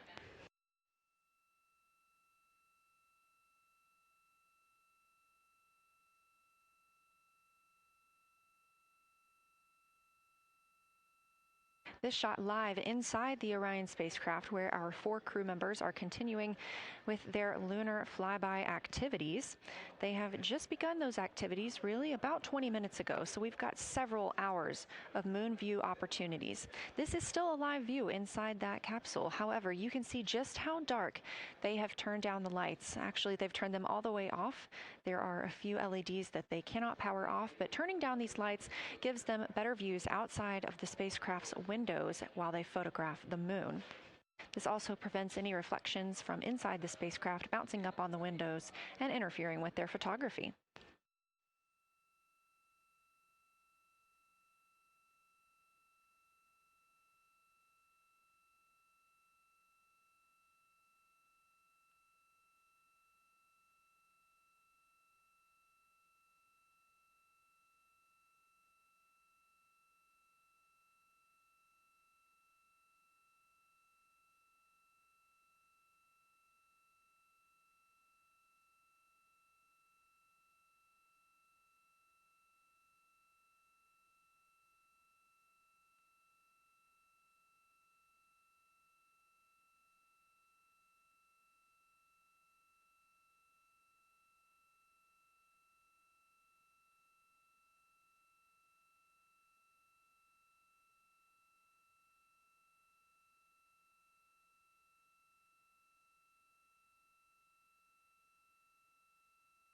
As we were previously discussing, the crew members are serving on teams, the first team being Commander Reed Wiseman and Mission Specialist Jeremy Hansen at the windows photographing what they see. We heard reports earlier that they could see both the moon and the Earth in the same view, and we are looking forward to seeing the moon and the Earth in the same view as well.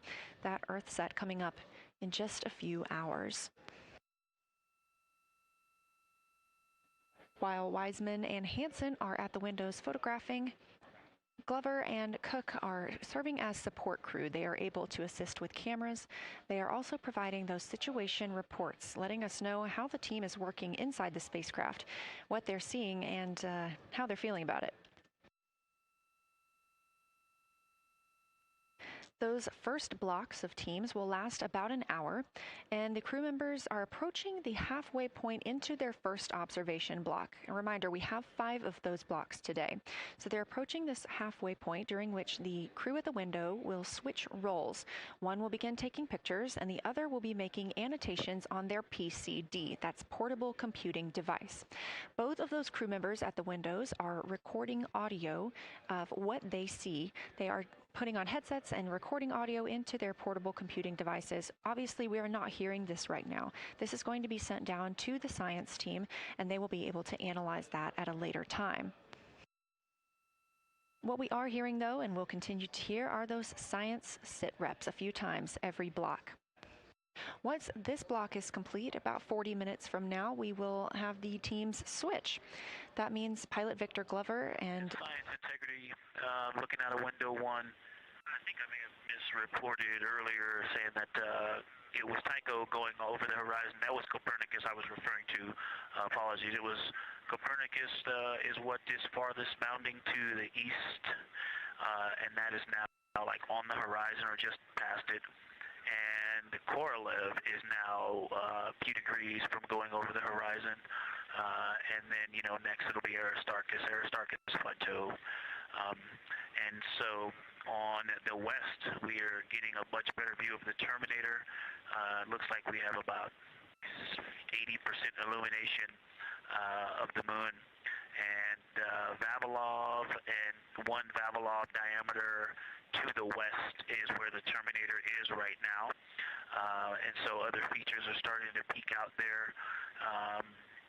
The center of the illuminated part of the moon is, to the lower part is Orientale. And just around Orientale, a lot of light structure is starting to show up. A lot of high albedo, similar to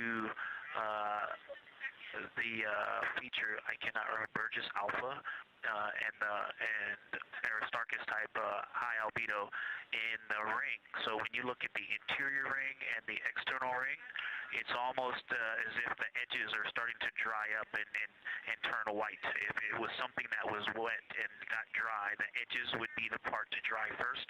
You just kind of outline all the topography in the interior of that wall is like it was dusted with chalk or is starting to dry, or maybe dusted with snow. If this was the Earth, I would say there was snow dumped on some of the ridges on the interior of the rings of Orientale.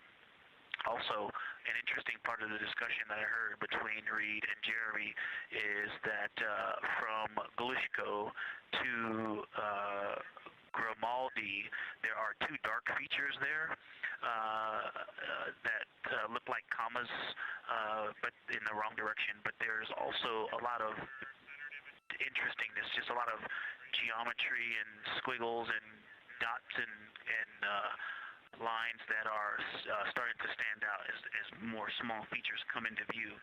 And there also is a lot of variation in albedo. And some of those, the 2 dark features, for example, have on the southern edge of the larger one, the one that's further to the south, there's a very dark, the 1 albedo, like the southern and western part of Grimaldi. And the one to the north, closer to Geological, is also that same dark albedo. And then around them, there are some very high albedo spots just to the north of the southern one, and just to the west of the smaller one to the north. Very high albedo, almost approaching the 10, a 9 or a 10, like Aristarchus. and lots of little bright spots are just starting to pop up in this view. To the north, as you look up at the North Pole, there is a very distinct crater with a lot of a very defined central peak that is also 3 in albedo, and all of that area past it, going to the horizon, gets lighter and lighter, and is very, very high albedo. And I will go look and find the name of that feature if I can look that up. And then to the south, really getting some interesting geography and topography in the South Pole Aiken Basin. And the view of the South Pole is quite amazing. We've got some Terminator there, as well as the limb view, and there is a very distinct crater right at the South Pole. And I'm going to go look up, I don't believe that is Aiken, but I'm going to go look up the name of that one because it's also giving a lot of good topography due to the shadows that I'm seeing. But that's, I was trying to bound the view that I'm seeing for you and got distracted by all of these interesting albedo variations that are popping up in the interior. But that's the view that we see just a Vavilov diameter to the west beyond is where the Terminator is. Just beyond, I think Copernicus is the easternmost feature that we can see. A very nice ringed, very nice structure crater to the north with a great high albedo central uplift to the north, and the south is dotted by a very characteristic crater with a lot of terrain, shadow features, and I will go try to find some landmarks to put names with those. Any questions for the observation team? Integrity Science, love the descriptions. You're definitely looking odd up there. Appreciate seeing the training being implemented. Especially interested in your descriptions of the dark patches. You compared the comma-looking features to the albedo you see in Grimaldi and noticed that you're starting to see those color differences popping out. Any observations you want to make, especially when you get on, the PCD in a little bit, would really help us tease out the differences in those dark mare deposits. Great description, Victor. Keep them coming.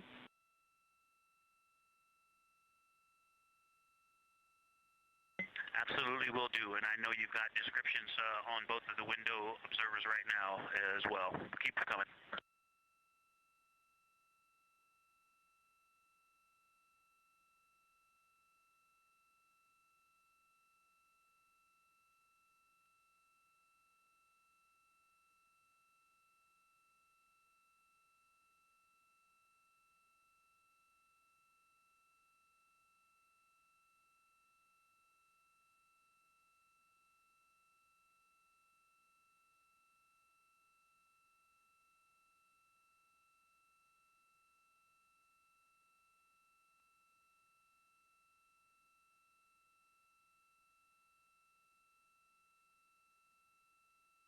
Great evidence of how well trained this crew is by the science team.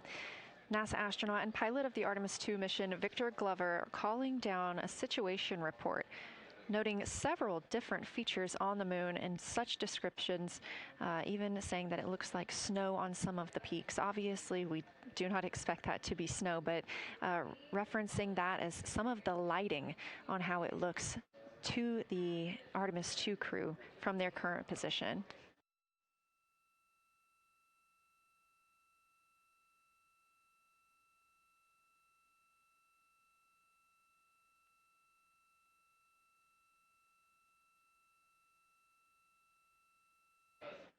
The team is slated to be switching their positions at the windows now. Both Reed Wiseman and Jeremy Hansen have been at windows 2 and 3, one taking photos, one making observations and annotations on their portable computing device. At this time, we also anticipate that they are looking at a crater duo. One of those is Glushko, and the other is Ohm. The team is looking to know the extent of Glushko's ray system and how its rays differ in the Mare versus the Highlands. They also want the team to compare the ray systems of Glushko to Ohm.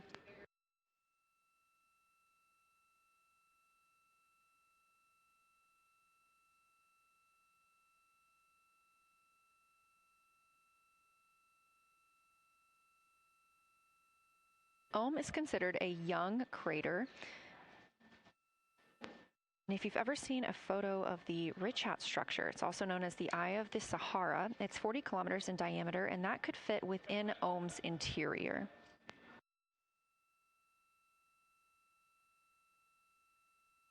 The team is specifically interested in descriptions of that ray visibility, including the color, albedo. Remember, albedo is the brightness or the surface reflection, and the reach.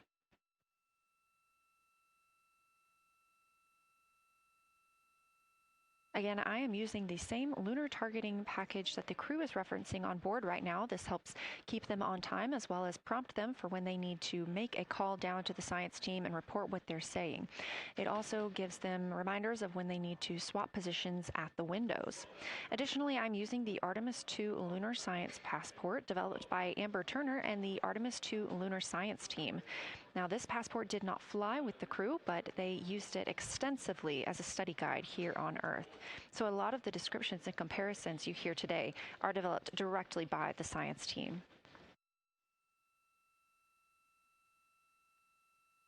We are now 4 days, 20 hours, and 43 minutes. Science, integrity, that crater to the north, that is, it's like we've got one in the north that looks like just a textbook crater, and one on the South Pole as well. The one on the north, I think, is Pythagoras.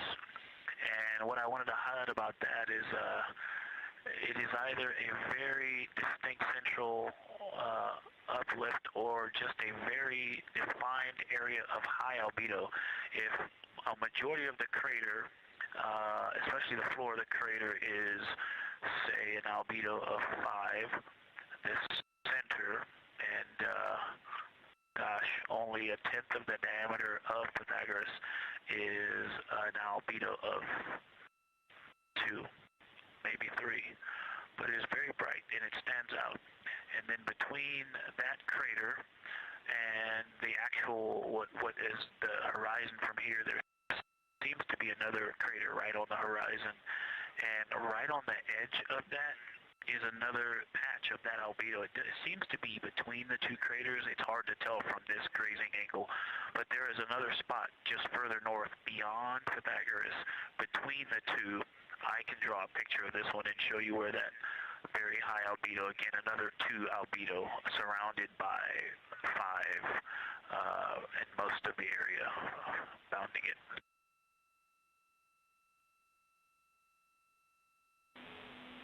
Integrity science, thanks for that. We agree with the Pythagoras assessment. And as a follow-up to your previous report, the SIR had questions about topography comparisons between the North Pole and the South Pole of the Moon, if you're willing to provide words on that.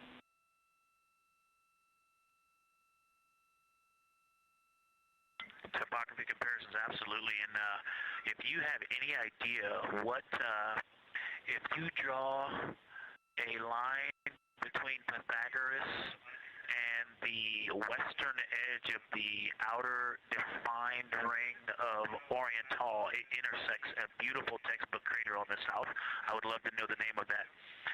The topography differences, now the South Pole has a little bit of a benefit that it has more of the terminator, and I can see a little more shadowing there, but there's a nice crater right at the South Pole, so that's the main thing defining the topography there. Seems to be quite a bit of elevation change. I can see some very jagged shadows, a 90-degree just to the west of that crater at the South Pole. I can see a very distinct change in the shadow directions, indicating, I don't know, a very high wall or a very deep canyon just to the west of that. And in the north, it seems to be that from sort of the edge of the mare that's dark, which is maybe 1 Pythagoras diameter south, if you draw a ring about that, maybe the top 7 degrees of the moon, and just draw a ring around that. The near side is an albedo of 5 and looks quite smooth from here. And then along the same edge of the mare, the edge of the mare that kind of Grimaldi's just outside of, Glushko is just outside of, Carroll Crater is just outside of, and you start to see the stark differences between the darker 7/8 and the 5s and 6s. The 4s and 5s. If you follow that line up to the north, that line is also where the change in topography happens at the North Pole. The line defining the light and dark on the edge of the mare that you can see from Earth. Draw that line, roughly the midpoint of all that, straight to the North Pole. And on the side facing the Earth, you see smoother topography and dotted by Pythagoras and its next door neighbor crater. And then on the far side, you see a lot more cratering and a lot more topography. And again, the far side has the benefit of a little terminator there, but I am seeing a variation in the topography. It seems to be more jagged and a more challenging place to find a place to land and to even traverse in the south. All around the South Pole, and at the North Pole, it seems to be it would be more challenging to translate on the far side of the North Pole compared to the near side of the North Pole around Pythagoras. Copy all, Victor. You really help paint a contextual picture of what you're looking at. We really appreciate the way that you're guiding us into the areas you're seeing by drawing comparisons between recognizable features. Thanks for that.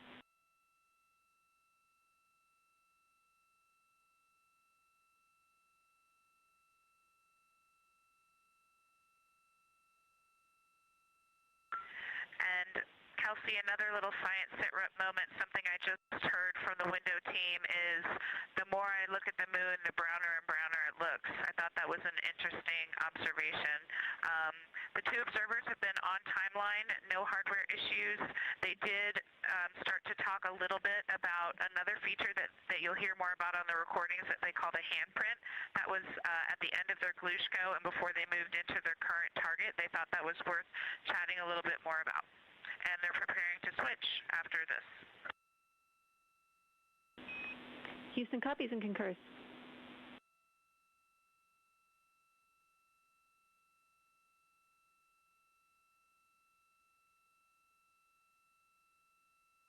Hey, Houston and Science Integrity, another just observation from the human.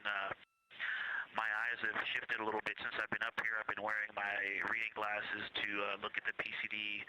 Well, this is a very taxing event on the eyes, looking out the window and seeing the very bright moon, then coming back inside to the dark cabin and trying to work cameras and microphones and logistics and lunch and those kinds of things, and then looking at the PCD, which is dimly lit.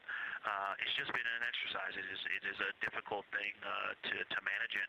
I'm up and down on the glasses and then having to wait as my eyes adjust when I come back in. As soon as I look back into the cabin from looking out the window, I can feel my eyes adjusting, and I just have to work through it as they adjust. Appreciate that report, Victor, and know that we are prepared to read you up targets from the ground if that would give you the ability to keep your eyes focused on the moon and not having to swap between that and the PCD. Just let us know.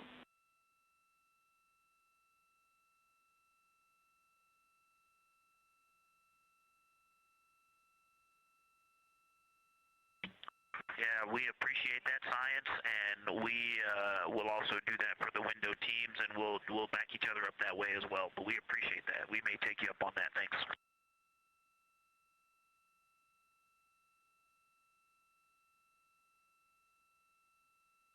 Continued detailed descriptions from the Artemis II crew aboard Orion. Again, this is a test flight, the first time we've flown humans aboard this spacecraft. So every detail, even that it's difficult to look outside the window and then back at the PCD, that portable computing device, every single detail is appreciated as we prepare for future missions. Glover also mentioned that he is now wearing his glasses now that he's in space and that his eyes have shifted a bit. This is something that happens when our astronauts go to space. There is a fluid shift from the lower half of your body up into your head, and that can cause changes in your eyes. It's something that we have seen over time for some crew members, especially now that we have been living and working on the International Space Station for over 25 years.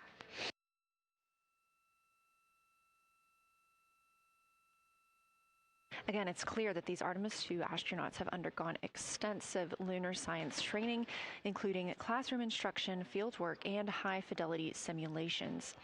Training expeditions even took place in analog environments like the Icelandic Highlands and the Kemasassen impact crater in Labrador, where crews practiced identifying and describing geologic features under varying conditions.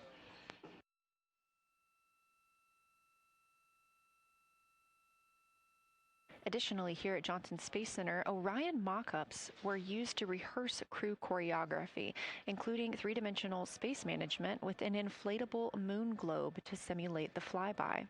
And while on Earth, the crew also used that small lunar passport that I mentioned with descriptions, photos, and prompts to help them study the features we hope they'll see. Now, this is a view from their lunar targeting package at this time, helping them determine what they're seeing on the moon, as well as on the left, keep up with what their next target will be. As you can see, we have got a long list and an exciting day ahead of us.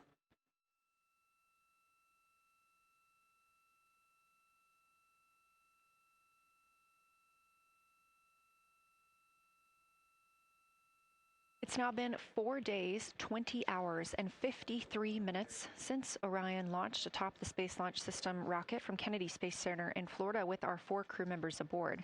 NASA astronauts Reed Wiseman, Victor Glover, and Christina Cook, and Canadian Space Agency astronaut Jeremy Hansen.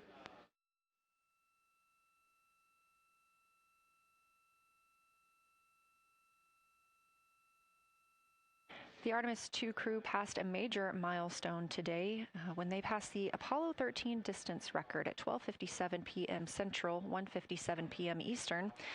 That Apollo 13 distance record was 248,655 statute miles from Earth. And Houston, another observation, whole moon. When you look at the moon, something I've never seen in photographs before but is very apparent, all the really bright new craters. Some of them are super tiny. Most of them are pretty small. There's a couple that really stand out, obviously. And what it really looks like is like a lampshade with tiny pinprick holes and the light shining through. They are so bright compared to the rest of the moon. We copy, Christina. Thank you. Looks like you guys might be doing it, but remind you to swap positions at the window and take your SD cards with you. We're loving everything that you're calling down, so keep it up.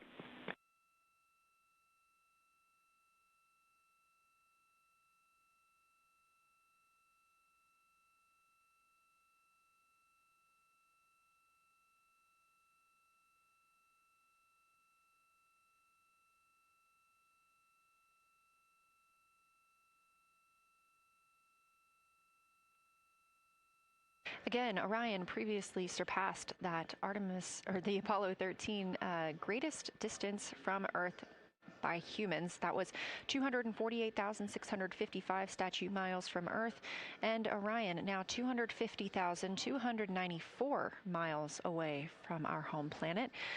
The spacecraft is 9,033 miles away from the moon and growing ever closer. At its closest approach, it'll be about 4,070 miles away, and we will make sure we confirm what that distance ends up being. This is an approximation and an estimate ahead of that moment. We're anticipating them to make that closest approach at 6:02 p.m. Central, 7:02 Eastern, when they are in a loss of signal, transiting behind the moon. They will be the first humans in over 50 years to fly behind the moon and lose contact with Earth. We will regain that contact about 40 minutes later as they reconnect to the deep space network, emerging from behind the moon, and we will look forward to seeing an Earthrise.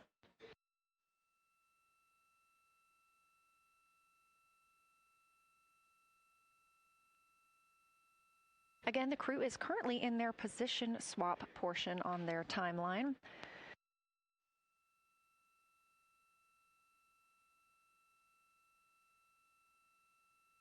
This allows crew members the opportunity and the experience of all roles necessary during today's flyby. Right now, those two crew members at the window have swap positions.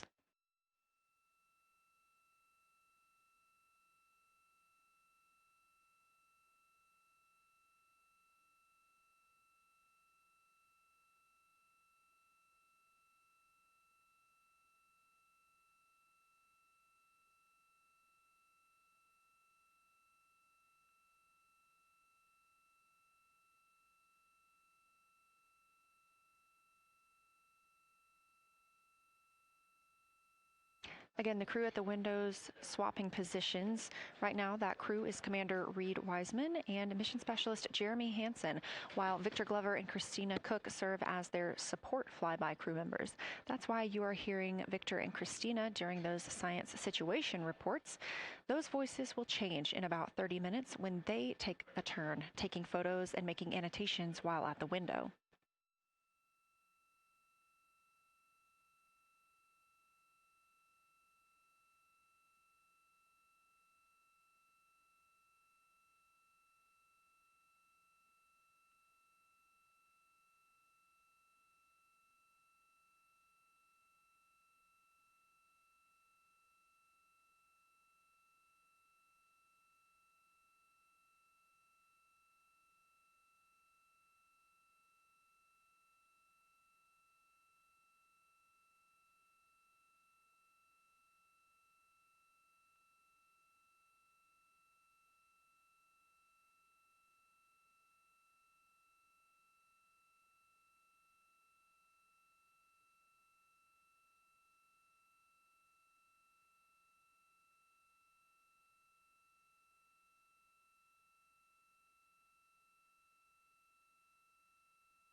Houston, integrity.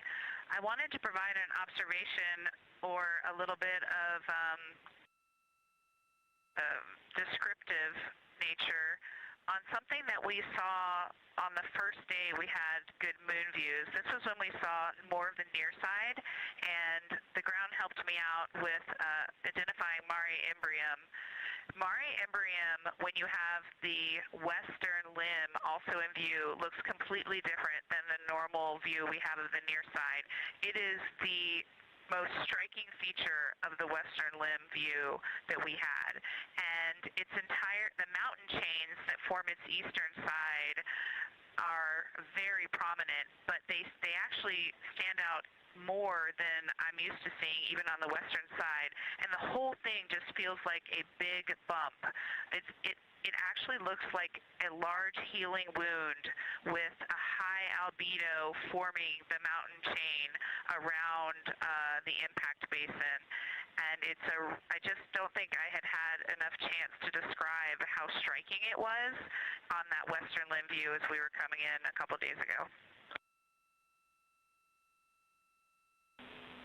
Christina, science, absolutely love that, especially since that's a feature that all of us here on Earth can observe from home. So I'm sure tonight everyone's going to be going out and looking for evidence of that beautiful topography you just said. Thanks for those words.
The view on your screen coming from Orion, a camera mounted on the spacecraft's solar array wing.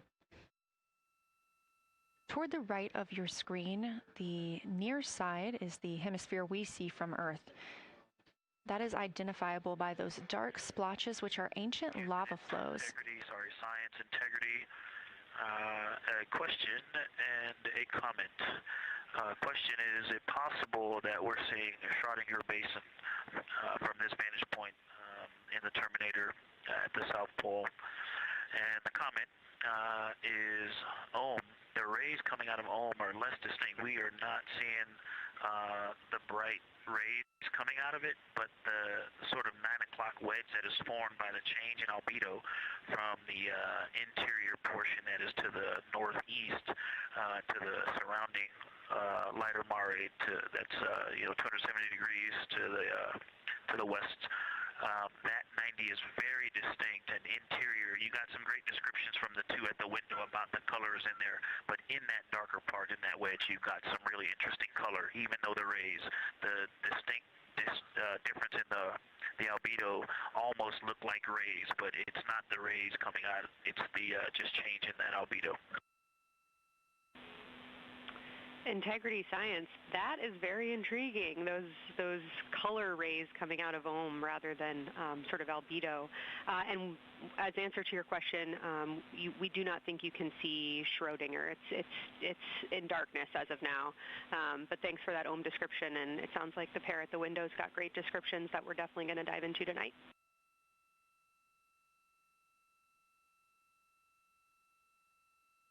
Okay. If you could help me, I would still love to know what it is. There's a very nice crater. You're going to likely have a lot of pictures of it. What would be right in the Terminator at the South Pole or close to the South Pole where it's intersecting the Terminator right now? Yeah, Victor, we're assuming you're talking about, kind of if you're looking at the Terminator, it's basically like 70% down from the North Pole. Is that where you're looking?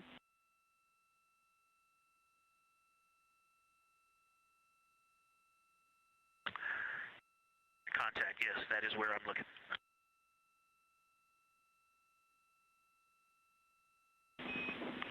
Integrity Houston, that is an enabled caution for wastewater dump required. We have hit our limit. As expected, no crew action.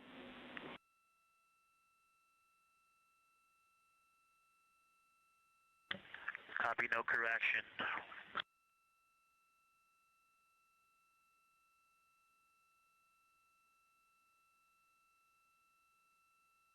You are. And Integrity Science, we're trying to figure out what you're looking at there. Is it like right on the Terminator, or is it in the eliminated portion next to the Terminator?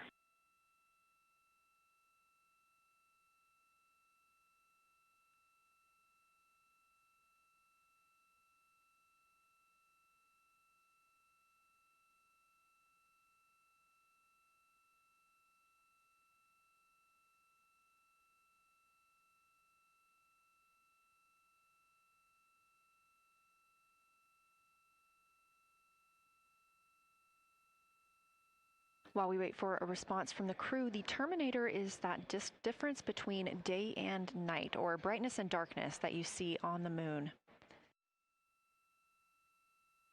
We see this from the International Space Station as well, looking down at Earth. And Science from Integrity, excuse my space orientation adaptation. If you draw a line between Glushko through the center of Orientale, and then another line from Glushko through the southern tangent of Orientale, that line would almost perfectly intersect tangentially the crater that I'm talking about, and it is on the Terminator. So yeah, I think I'm not looking at the South Pole. I was a little twisted. That line description was really helpful. I have eyes on the SIR right now, and they are actively discussing lunar geography. We will be back with you shortly.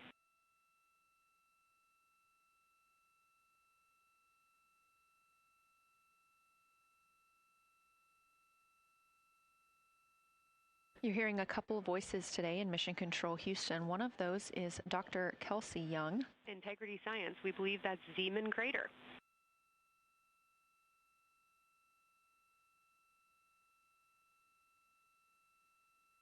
Oh, I floated away from the speaker. Say it again, please. We believe that that is Zeeman crater.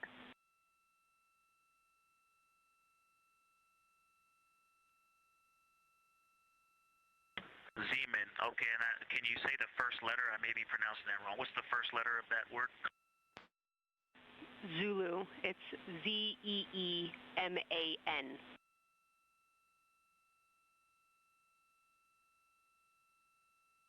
Copy. Thank you for that.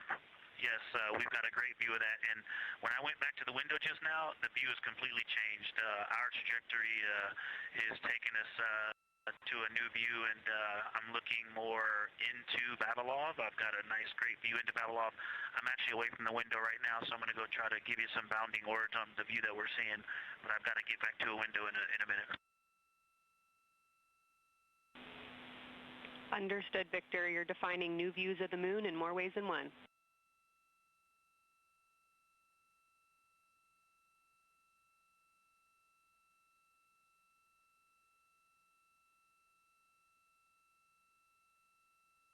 Again, when you hear calls down to science or from science, that's Dr. Kelsey Young, the Artemis Science Flight Operations Lead here at a console in Mission Control. You also hear communications with the crew from Canadian Space Agency astronaut Jenny Gibbons. She is the Capcom for today. She is a backup Artemis II crew member. Those calls from pilot Victor Glover asking about a feature he was seeing, specifically a crater on the moon. Meanwhile, the team here in the science evaluation room was actively working together to determine which feature he was describing.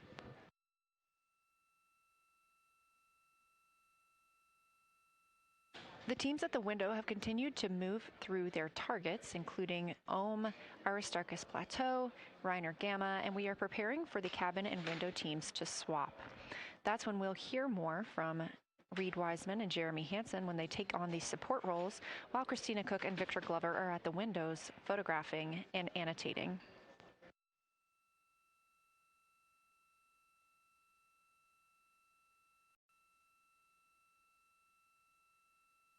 As we briefly mentioned, if you look towards the right side of the moon, essentially,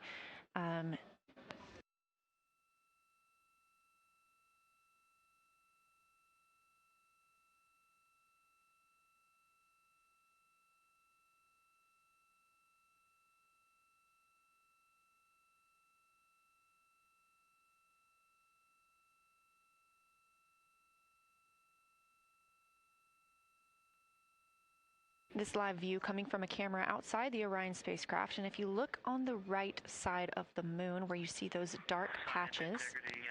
Wow, yeah, I wish I had some more time to just sit here and describe what I'm seeing, but the Terminator right now is just fantastic.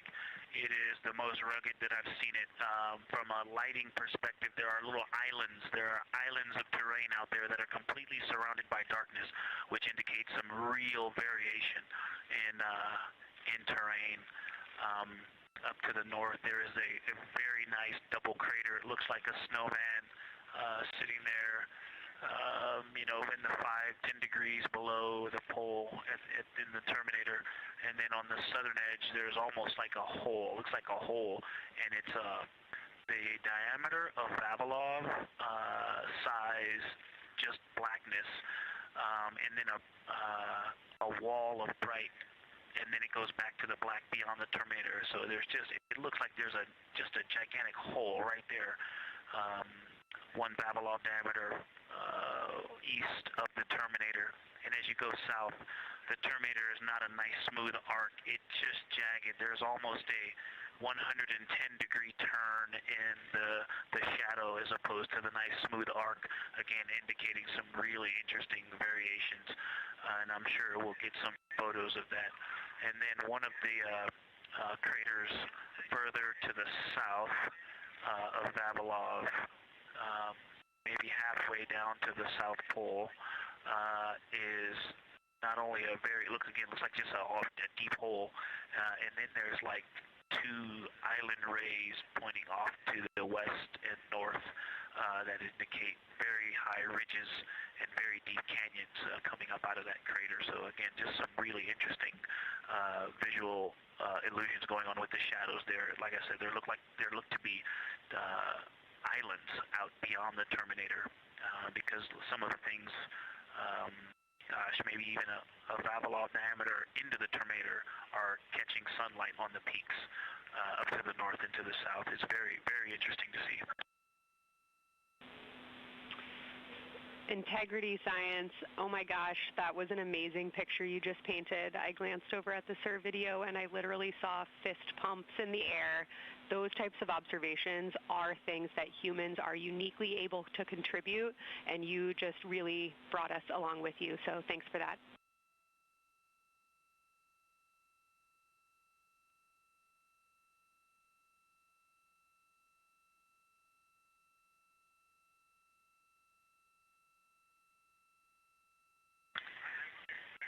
That's awesome, Kelsey.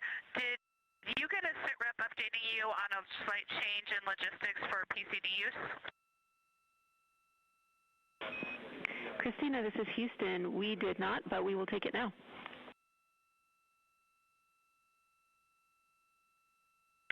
We slightly changed the PCD plan for the window observers. The two window observers kept their PCD.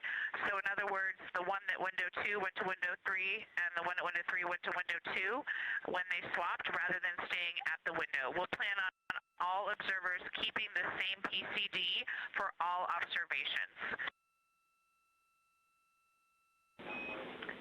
Copy, Christina. That makes sense to us, and good plan. We are coming up here on a cabin and window team swap. Let me know when you're ready for a quick vehicle status.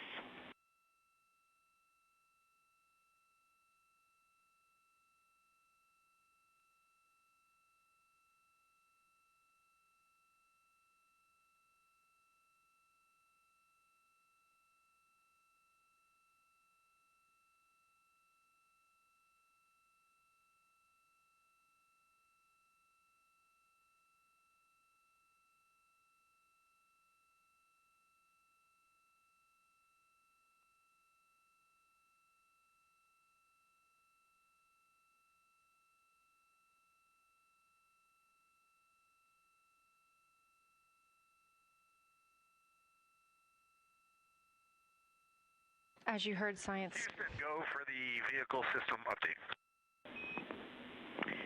Howdy, Reed. We don't have much for you. We just wanted to let you know that toilet right now is no-go for use as we stick with the predetermined limit for now.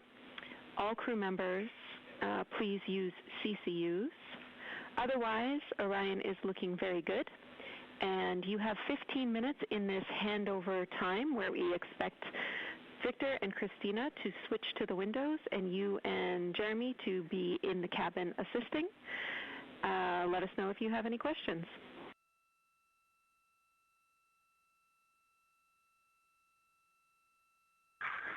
No questions at all, and they're in the swap right now. The first thing I'll tell you, I floated up to the docking hatch window and just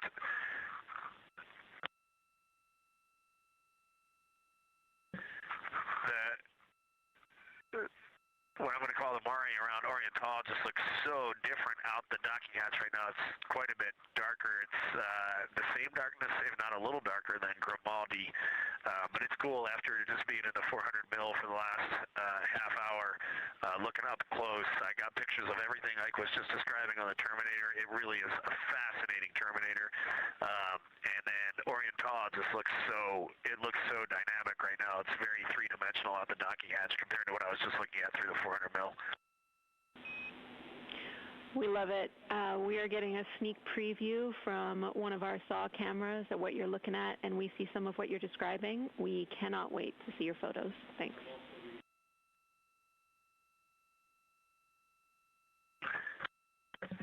Yeah, Jenny, I wish you had some longer lenses on the solar array so you could see the whole moon, but man, it is, or the up-close moon, not the whole moon, but it is just fascinating here. It's so cool. All right, MPO and INCO, take notes. We want a zoom lens on those saws next time. Thanks, Reed.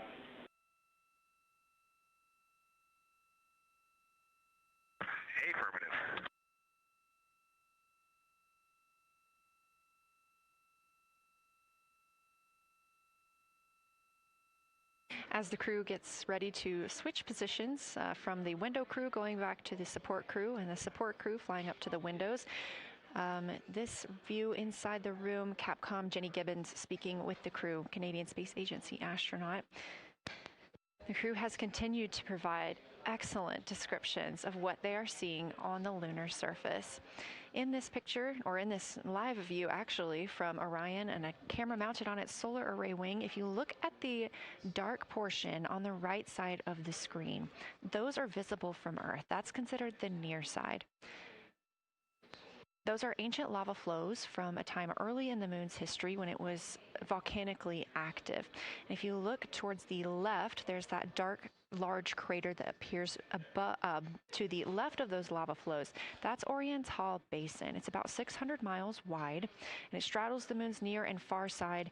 And this mission is the first time that humans have ever been able to see this with their eyes in the daylight.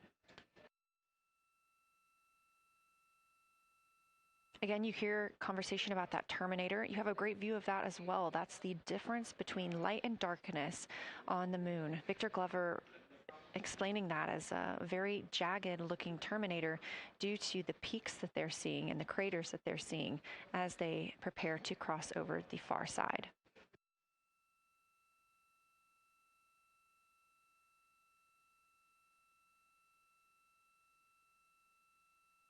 You also heard science officer, the Dr. Kelsey Young, Artemis Science Flight Operations lead, sharing with Victor Glover that his responses are truly something that only human eyes can discern or provide. So we've previously discussed how having humans observing the moon on this mission is being combined with lunar robotic data to help us maximize what we know about the moon. So part of that data comes from the Lunar Reconnaissance Orbiter, or LRO. This orbiter provides the robotic foundation that makes Artemis II lunar science orbiting the moon for 17 years, which makes it the longest operated lunar orbiter in history. And it's also the only American spacecraft dedicated specifically to lunar science and exploration. Artemis II lunar observations are designed to complement data like the detailed surface images from LRO. So while LRO provides those detailed high-resolution maps of the moon's surface, the Artemis II crew adds human observations that focus on regional context and relationships between features, giving scientists a larger geologic picture. Now, this combination of robotic and human observations strengthens lunar science. LRO delivers precise and repeatable measurements over long periods of time, while the Artemis II crew contributes real-time visual descriptions and context that robotic instruments alone cannot provide. The best description I've heard while preparing for this mission is to compare the difference in looking at the moon with your own eyes on Earth and trying to take a picture with a camera